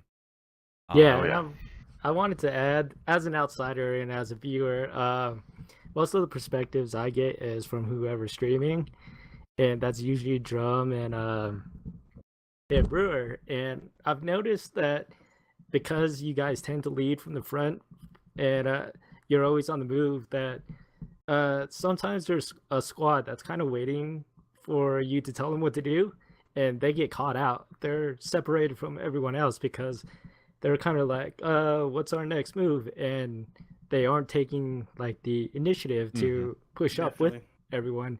And I think that's kind of where the disconnect between the squads are, is when someone's expecting support from another squad and they're still waiting for everyone else to like tell them what to do. And I've noticed that a few times where both you, Brewer, and Drum have gone over the radio and be like, you're not where we thought you were supposed to be. And they're like, you didn't tell us anything. And it's, you guys are moving as a platoon and you should be coming with us. Yeah. Yeah. And that's, it's one of those, we're constantly preaching to guys like, take the fucking initiative, push up. Don't sit there and wait for someone to tell you to do it. Obviously fucking be smart about it. Don't just run across a fucking field of gunfire to push up so you can be fucking Johnny Rico or some shit. But, get the fucking job done. But the thing is, a lot of people who watch quite a bit, you'll notice that myself and Drum and Hammer, especially when like we're all playing together, like if we happen to be filling in together, if me and Drum are battle buddies or something, the second shots ring out, we're instantly moving to cover and then starting to push up. Like we don't even fucking say anything to each other. We'll say, all right, shots came from that direction, let's move. Or, we don't wait for the team leader or squad leader or whatever to tell us, all right, let's start moving this direction. No, fuck off, dude. Like, bullets are flying. I know what to do. I'm moving this direction. My battle buddy's coming with me. And I'm pushing up on it, finding the guy and shooting him in the fucking face. But a lot of guys, for whatever reason, just, they don't do that. They start getting shot at. They move to cover, and then they just sit behind the cover. And, want to sit there and trade shots with the guy. And it's like, dude, he's seen where you are. He shot at you. He watched you move to cover. He knows you're there. Move somewhere else. Like, conceal your movement and go. And it's like you always say during OSUT, like we don't fight fair. Yeah. There's no point you having a one-on-one DMR battle with some guy. Like, get your battle buddy, get your fire team, whatever size element it is, and go make it happen. Like, don't just sit there, because they will probably win. Because at the end of the day, you have to put your head around the side of that rock.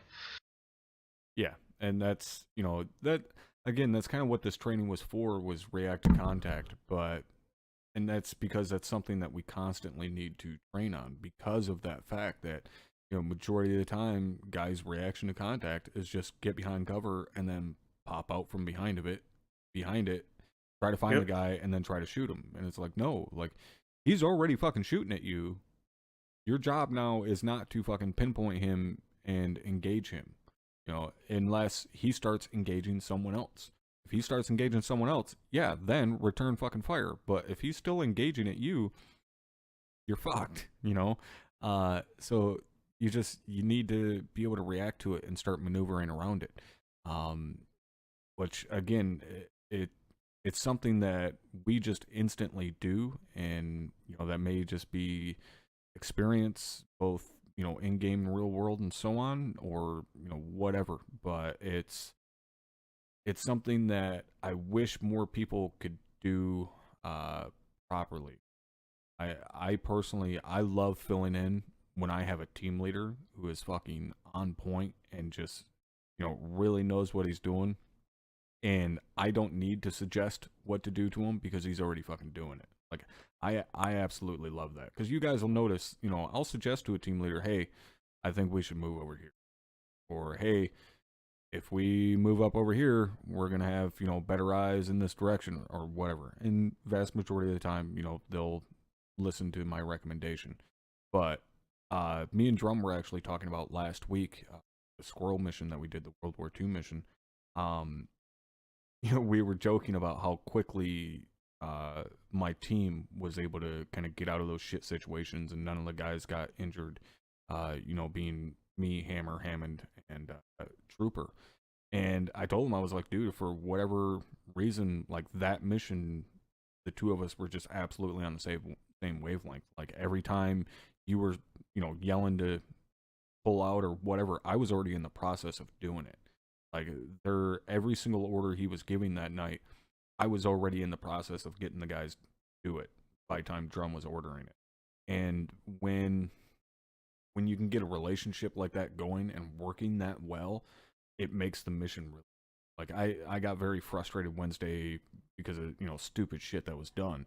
But as far as, like, how my guys did last week, it was a fucking great mission. Like, we were in and out, gone, and fucking, on the backside of a hedgerow, fucking 500 meters away by the time, LaRue had stuff reacting to it. And it was great. But it's Yeah, on rare that that. you get that. Yeah, on that, I wanted to add was yeah, just from watching you and your team move, it was also the fact that like because you guys knew each other so well, and when you gave the order, like no one was sitting there trying to like fight the dude that was shooting at him. Yeah, you're No. taking shots, but you guys are moving still. And when Drum and ended up having to fight the entire World War II by himself Yeah. at the building, it was one of those things where he was having difficulty like telling people we need to move right now, and you guys had already booked it down the road. Yeah, we and were was fucking wondering gone. where the rest of the squad had gone. Yeah, and that's that's one of the other, I guess, difficulties that a lot of people have is breaking contact. And I have no problem stopping shooting and just fucking leaving. Like, if that's fine with me. There's less of a chance I'm gonna get shot in the fucking face, because I'm leaving that situation. But yeah, people tend to have a very, very bad problem with breaking contact, and it pisses me off a lot. You're not telling a lie. Yeah, People like, want to keep on shooting for some reason. it's not a difficult thing to do. I mean, even when you're breaking contact to maneuver and, better engage them, like, dude, think about the grand fucking scheme of things. Like, yes, you're having to stop to shoot so you can circle around behind them and get an even better position to shoot at them from. Like, why would you not want to do that? Why am I going to sit here just trading blows back and forth like I'm Rocky fucking Balboa when instead I can circle around him like Ali and just punch him in the fucking side of the head? Like, what type of mentality do you have to fucking do that? And real quick, Clyde, I did see you mentioned the AI mod there. I'll check it out. I can almost guarantee we won't use it just simply because most AI mods don't work very well at all when you are kind of cramming the server as full as we do. It just, the calculations and stuff that's needed for those AI mods tend to just slow the AI down that much more and make them that much more retarded. So I'll check it out, but not very high hopes that it'll work out for it. Yet to have one that'll work with 60 people on the server, unfortunately. Wish there was. We're still looking into hopefully being able to do something to get rid of the fucking auto combat bullshit. Hopefully that'll be Working on it. rectified. Yeah, working on it. Yeah, I know you have received word on that, so hopefully that'll be able to get squared away. But moving on from the FTX, again, we still have the FTXs this weekend coming up for Charlie and Bravo.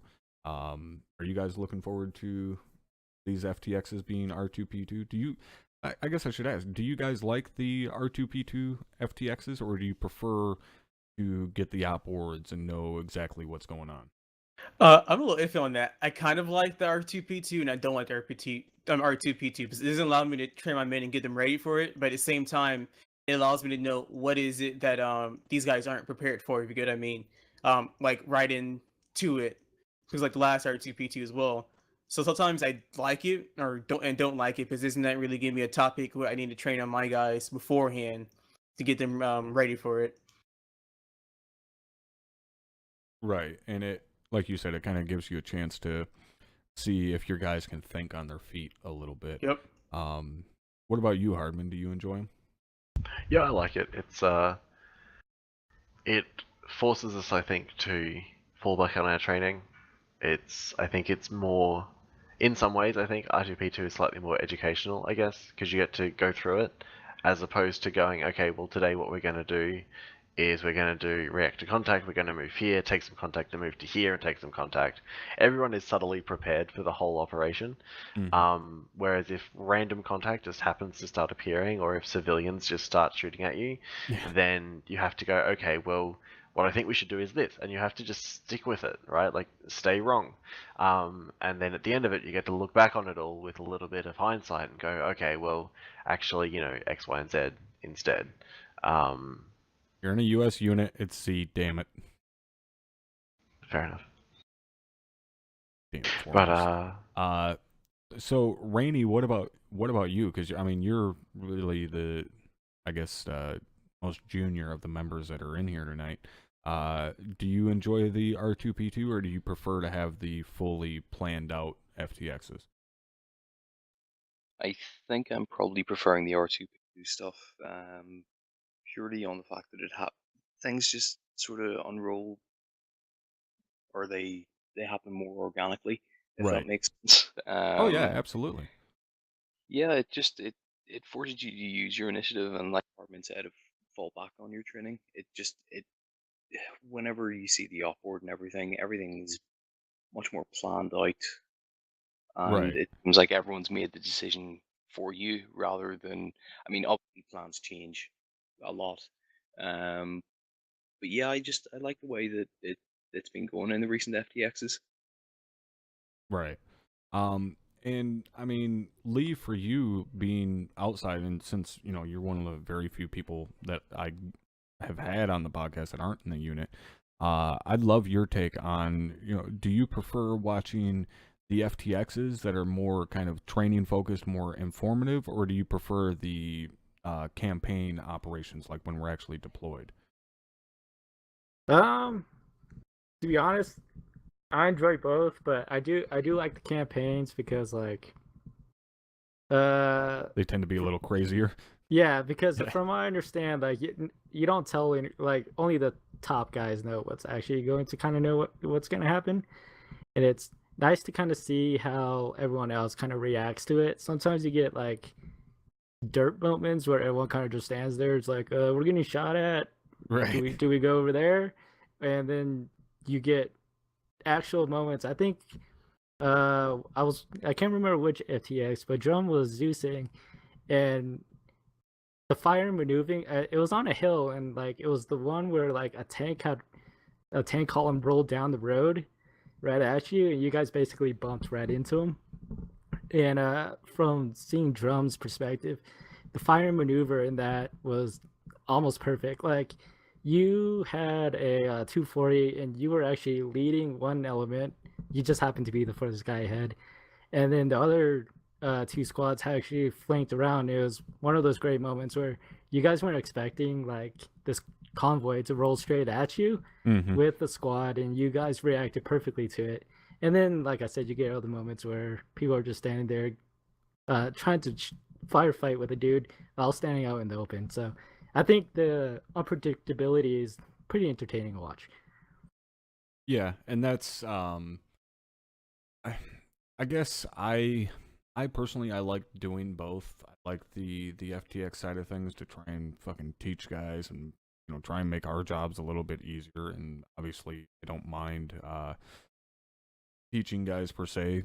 As I've been an instructor here for over 2 years.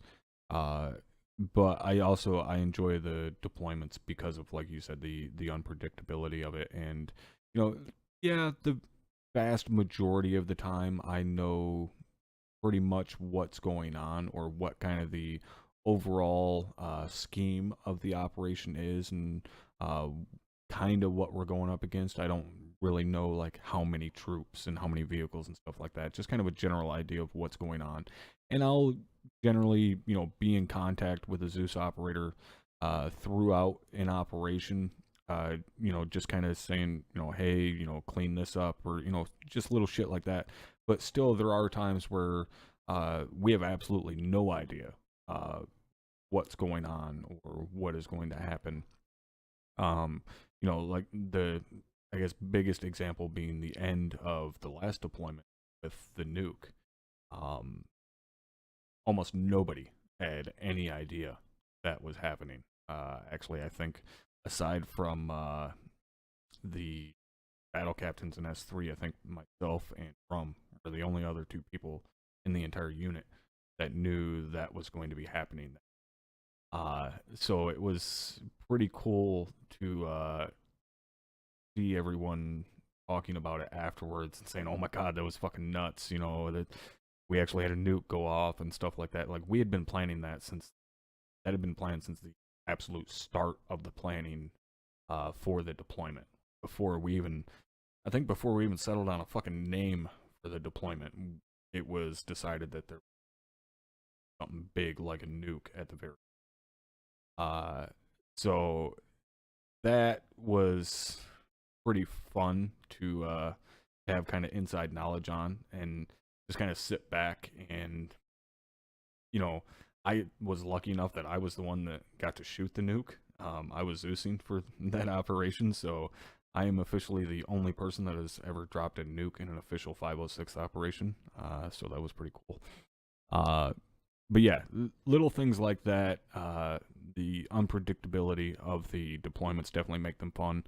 And like I said, the just kind of overall craziness, because the deployments do get a lot more nuts because we're not there to learn. You know, we're there to have fun, but also, you know, make things difficult. And, you know, there is potential situations where we're not going to win and we're going to fail a mission. And that's where the deployments are really different. And that's why they are much more difficult, because we do have to make it a possibility of failing. In the FTXs, yeah, I guess there is still technically a possibility of failing. You know, and guys, I don't think you can't really fail the overall idea for the training. Like, we can't just say, oh well, that FTX was a failure. Like, it doesn't have a singular goal. But we can point out, okay, you fucked this up, you fucked this up, you fucked this up, so on and so forth. As to where a mission, we can say, okay, you have to take this fucking enemy base. If they fail to get in there and secure it, then that's a mission failure. Plain and simple. As we're in FTX, it's not going to be like, oh, well, you guys failed your mission. No, this is what you guys fucked up. This is what you need to work on more. There is no mission success. There is no mission failure. Yeah, and I wanted to add, sorry to cut you off, Rue, oh, no. But some of my favorite like videos to watch have been from FTXs. I mean, there was the bridge mission, but yeah, like, because it's a learning environment, some of the mistakes have been pretty funny, and some of them will make you go like, I don't know what they were thinking. Like, there've been a couple. A lot of them like, make me go, I don't know what in the fuck that you were thinking. Yeah, like some of the ones that make me giggle is when Thunder totally just hits the wrong marker and they're shooting like 900 yards away, and you're like, what's going on? And I think it was FTX where you guys still had Brawler, and Brawler was like clearing out this I think it was a warehouse, and they had just moved, and Thunder came in just on top of where Brawler was. Very and quickly, to like, kind of cut you off here real quick. Yeah. Those of you guys that are watching the stream, you now see exactly why you don't stand in front of a door, even if it's fucking closed. You'll notice anytime I go in to breach a building, I immediately get off to the side of the door. That's exactly why right there. Even in real life, you never stand in front of a fucking closed door. Like, in a situation, and granted, not that you guys are ever going to be in this situation, but in a situation where you're going into a potentially fucking hostile establishment, and say you know have to announce your presence, you stand off to the side, bang the side of your fist on the door, and say, you know, so and so, whatever. You never stand right in front of a fucking door, even if it's closed. Sorry, please continue. No, that's good. And also the fact, you know, trying to win the gunfight while standing in the door. Yeah. Yeah, but it's like FTX moments where, like, you know, you're practicing stuff, and it's like some of the mistakes you see in training is pretty fun, like friendly firing with Thunder. Yeah, and really, I mean, that's what obviously the FTXs are there for. I mean, it's there for guys to make mistakes, and I don't know if it's misunderstood per se, but again, if you're gonna make a mistake, I want you to make it in the FTX. I would much rather you know, even though the FTXs feel like an operation because they're live fire, we're fighting AI and stuff like that, I would rather have you make a really boneheaded mistake in an FTX than in a deployment, because at least in the FTX, it is training focused. I can, even as a Zeus operator, I have the ability to say, hey, this is what you fucked up. In an operation, I don't have that luxury because that's not my job as a Zeus operator during a deployment, is not to, use my advantage of an overhead view as Zeus to point out tactical flaws. But in an FTX, I can do that. So again, I would much prefer someone make a really stupid mistake during an FTX than during a deployment, because there's more tools, there's more ways for me to try and correct that mistake than there is during the deployment. Definitely. So the, I guess, next thing I want to move on to is when it comes to ArmA and so on. Obviously, there are, I guess not obviously, but lately there's been a lot of talk about the new ArmA. There was, the footage released of the new engine for DayZ, and everybody's saying, well, that's also going to be the new engine for ArmA, and so on. So I want to, I guess, ask you guys, if say they announced ArmA 4, tomorrow, what is the one thing, the one fucking feature or change or improvement that you guys want more than anything else? I don't know if this is just client side, server side, whatever, but the AI dying from, well, this probably is server latency, so I'm not disregard that one. But one thing I wanted to see change on is the UI, user interface, along with interactions as well. So more advanced ways for you to actually interact with the stuff inside of the in the server, and then within the user interface as well. Okay, so kind of streamlining things a little bit more. And definitely what Chongo or Shogo said about as well, the FPS too. Need to fix that. Yeah. Hardman, what about you? I'm going to be pretty boring and jump on the AI train as well. And agree with Liru and HD goats would be cool. But I think the thing with AI is that there are, even if you just knock all of the Zeus stuff out of it, you knock all of the Eden stuff out of it, you get down to a very raw scripting level. There are basic scripting commands that determine whether or not an AI can auto-combat, whether an AI seeks cover, how much courage a unit has. These are raw values that we can set at a scripting level. And it seems like a fair bunch of the time they don't do anything. I don't even mind necessarily if the AI at a base level is pretty much the same, but just go ahead and make the actual tools function properly. Right. So that if I grab an AI unit and if I write scripting on that unit that says, this unit, won't auto-combat, then just respect that scripting command because it's obviously possible because you can set them to careless and they won't auto-combat. But if you put them to safe and auto-combat false, they'll still auto-combat.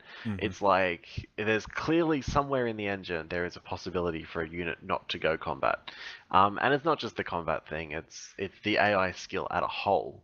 But even if the AI themselves weren't necessarily any smarter, they just listened to input better, then it means that modders and scripters could fill that void. I've been working for the last couple of weeks on some scripting to try and make our AI do AI type things. And it works a fair chunk of the time, but then sometimes they'll just stop listening to scripting. And it's so inconsistent that it's hard to work with. That's probably my main thing. I don't even care if the base game makes any changes to AI. Just make those scripting commands stick properly, and the modding community can do the rest. That's what's so great about ArmA, is that Bohemia Interactive don't have to do a lot. They just have to set up the framework for us, and we'll do the rest. Fucking work properly. Yeah, basically. And that's, I've seen people, mention, well, maybe it's not working because of the mods, or because you're using a custom faction or this and that. I could understand that argument if the game itself wasn't open for modding in the first place. If this was, say, something like GTA 5 that was never built to be modded. Rockstar didn't make that game to be modded. People figured out a way to do it. Bohemia released ArmA 3 open source so that people could mod it right off of fucking Jump Street. They knew from the very get-go that guys were going to be modding this. So I don't buy that argument. I refuse to buy that argument that, oh, it's because you're using mods, it'll work in the vanilla version. No, fuck off. The vanilla version has modding worked into it. So And it should work. It's not just that though. If you put down CSAT units and attach the same scripting to them, they still don't work. Yeah, they still properly. don't work. Yeah. Yeah, like so even if you buy that argument for a solid half second and just test it for like yeah, it 2 immediately minutes, goes out the window. Yeah, it doesn't hold water. All right, so Rainey, what about you? What would be the one thing in ArmA 4 that you want to see changed or improved or added?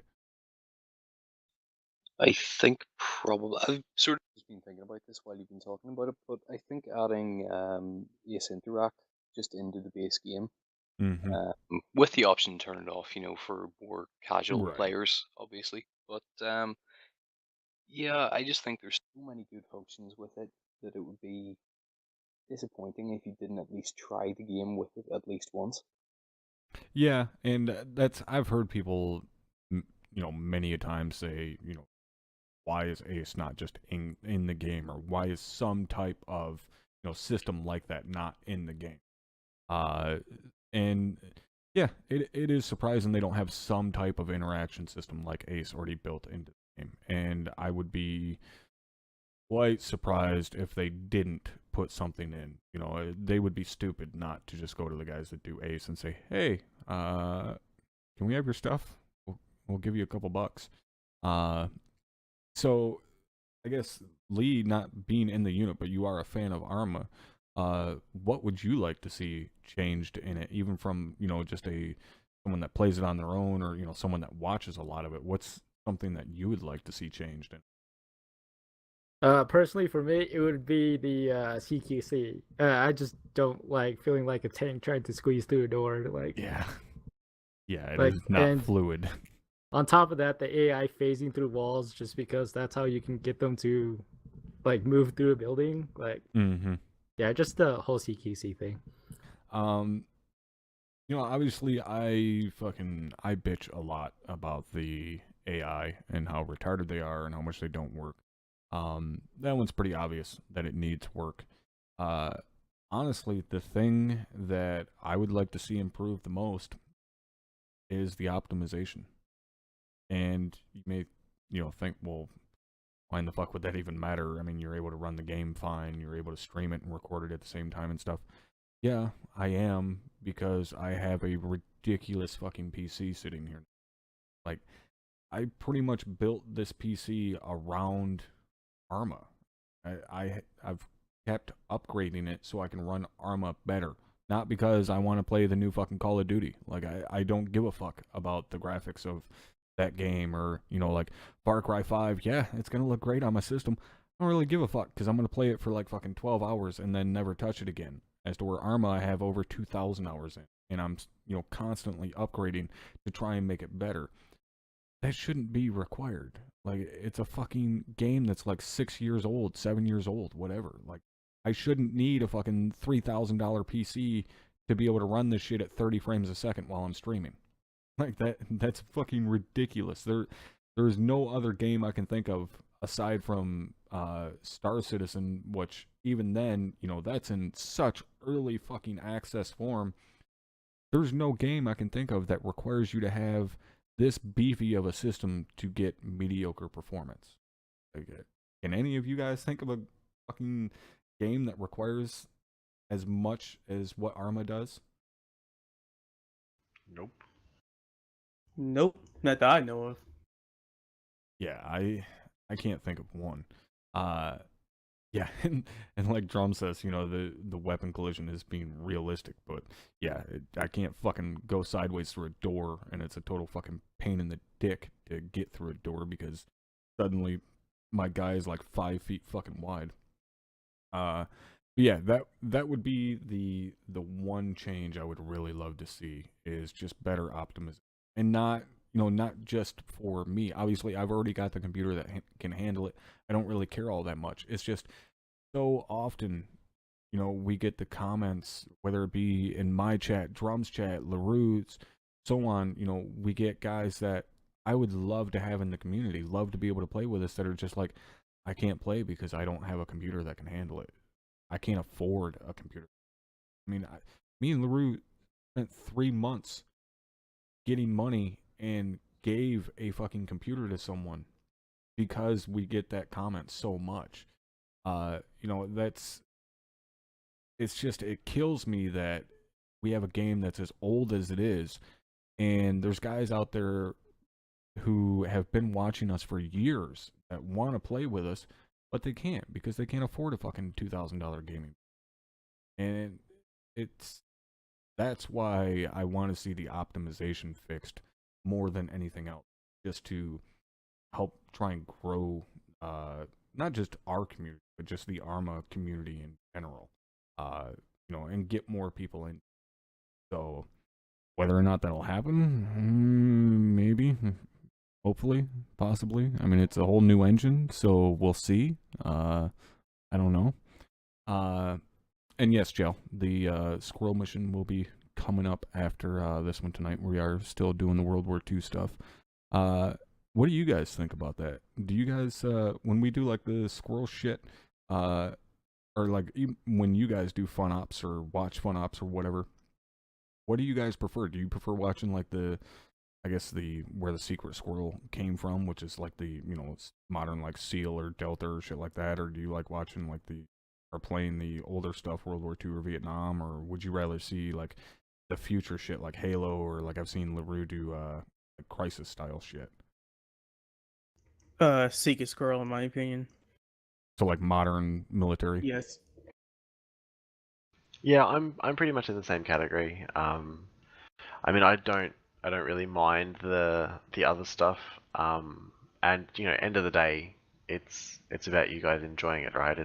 You're not doing it for us, you're doing it for you. So, well, yeah, I mean, you do even, you kind of thing. But even for you guys though, like if you're doing fun ops, what's kind of your preference? yeah, my fun preference always tends to be kind of the modern day kind of stuff. Same here. And the secret squirrel stuff, with the obvious exception. But usually, if I'm putting a fun op together, it's usually that Black Op kind of style. Hmm.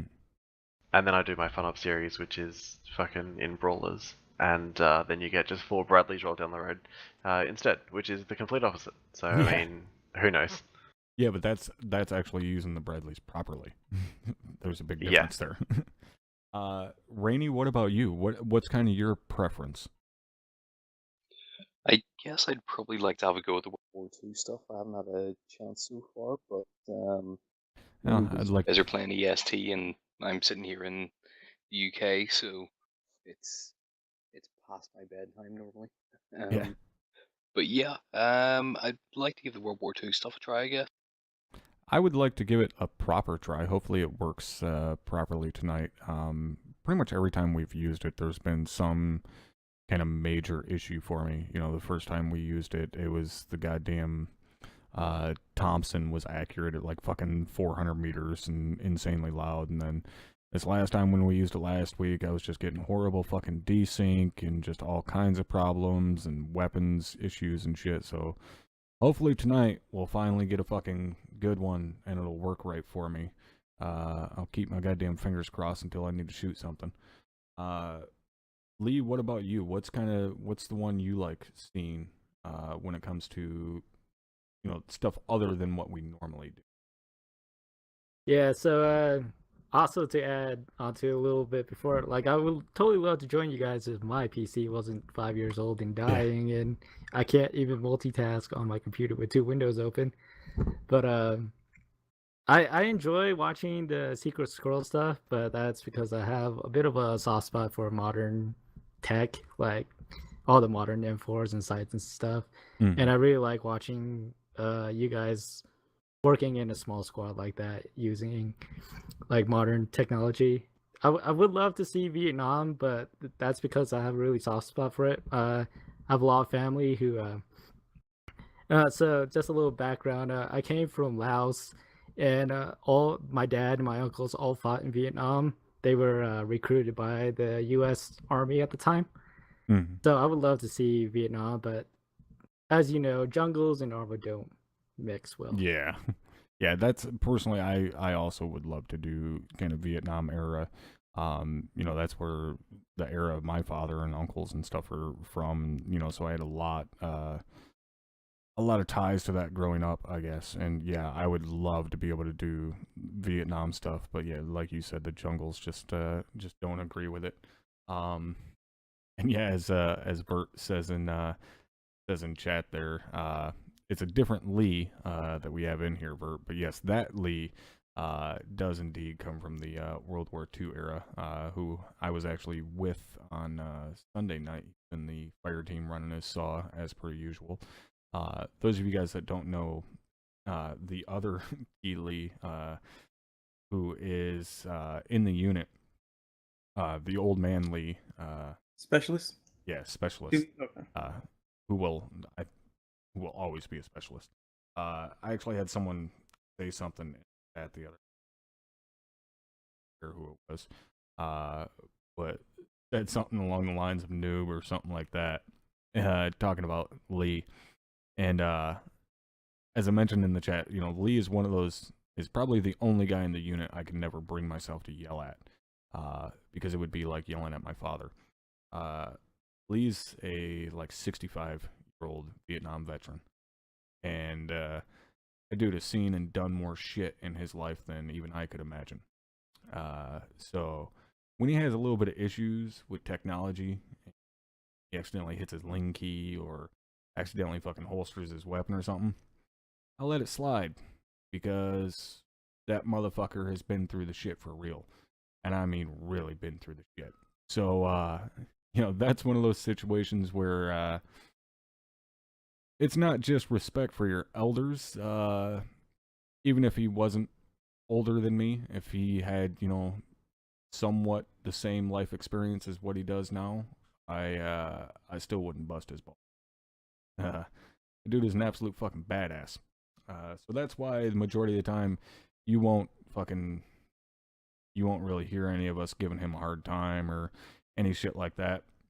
He's earned his free pass for life at this point, so we ain't gonna be yelling at him. Yeah, that made it difficult for me because I want to join the 506, but then I got come up with what you guys need to call me. Yeah, I can't take that away. You just have to add another initial, but just understand that people would constantly confuse you with someone who is cooler than you. You know, so yeah, that's how that would work. All right, so we're getting kind of close to that time now.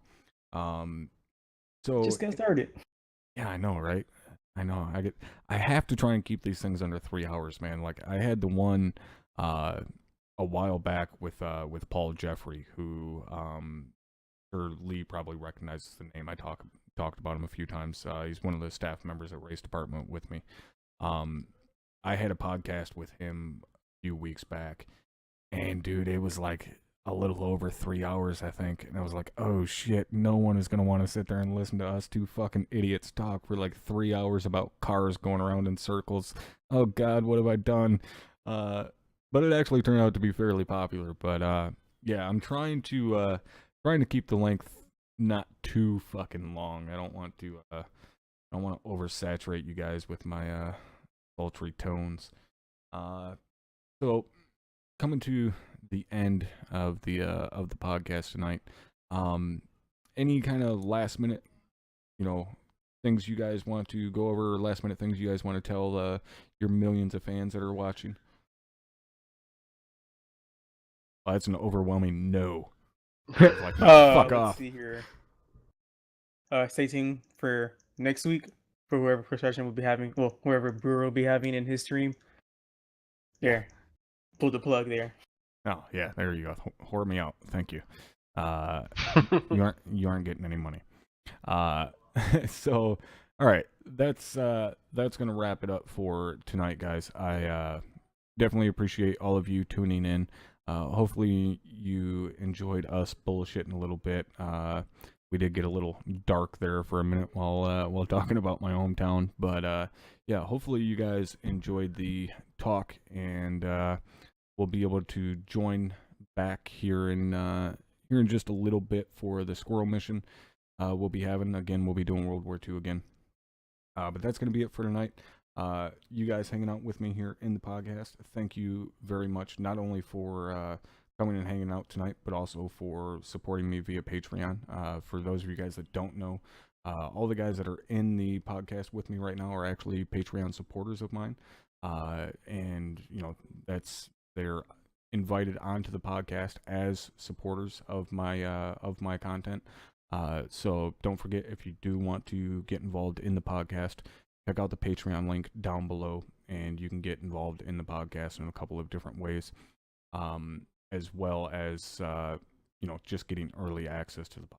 This video is going to get pulled down off of Twitch as soon as I turn the stream off. So yeah, make sure you check out that link, and you know, join me again here shortly.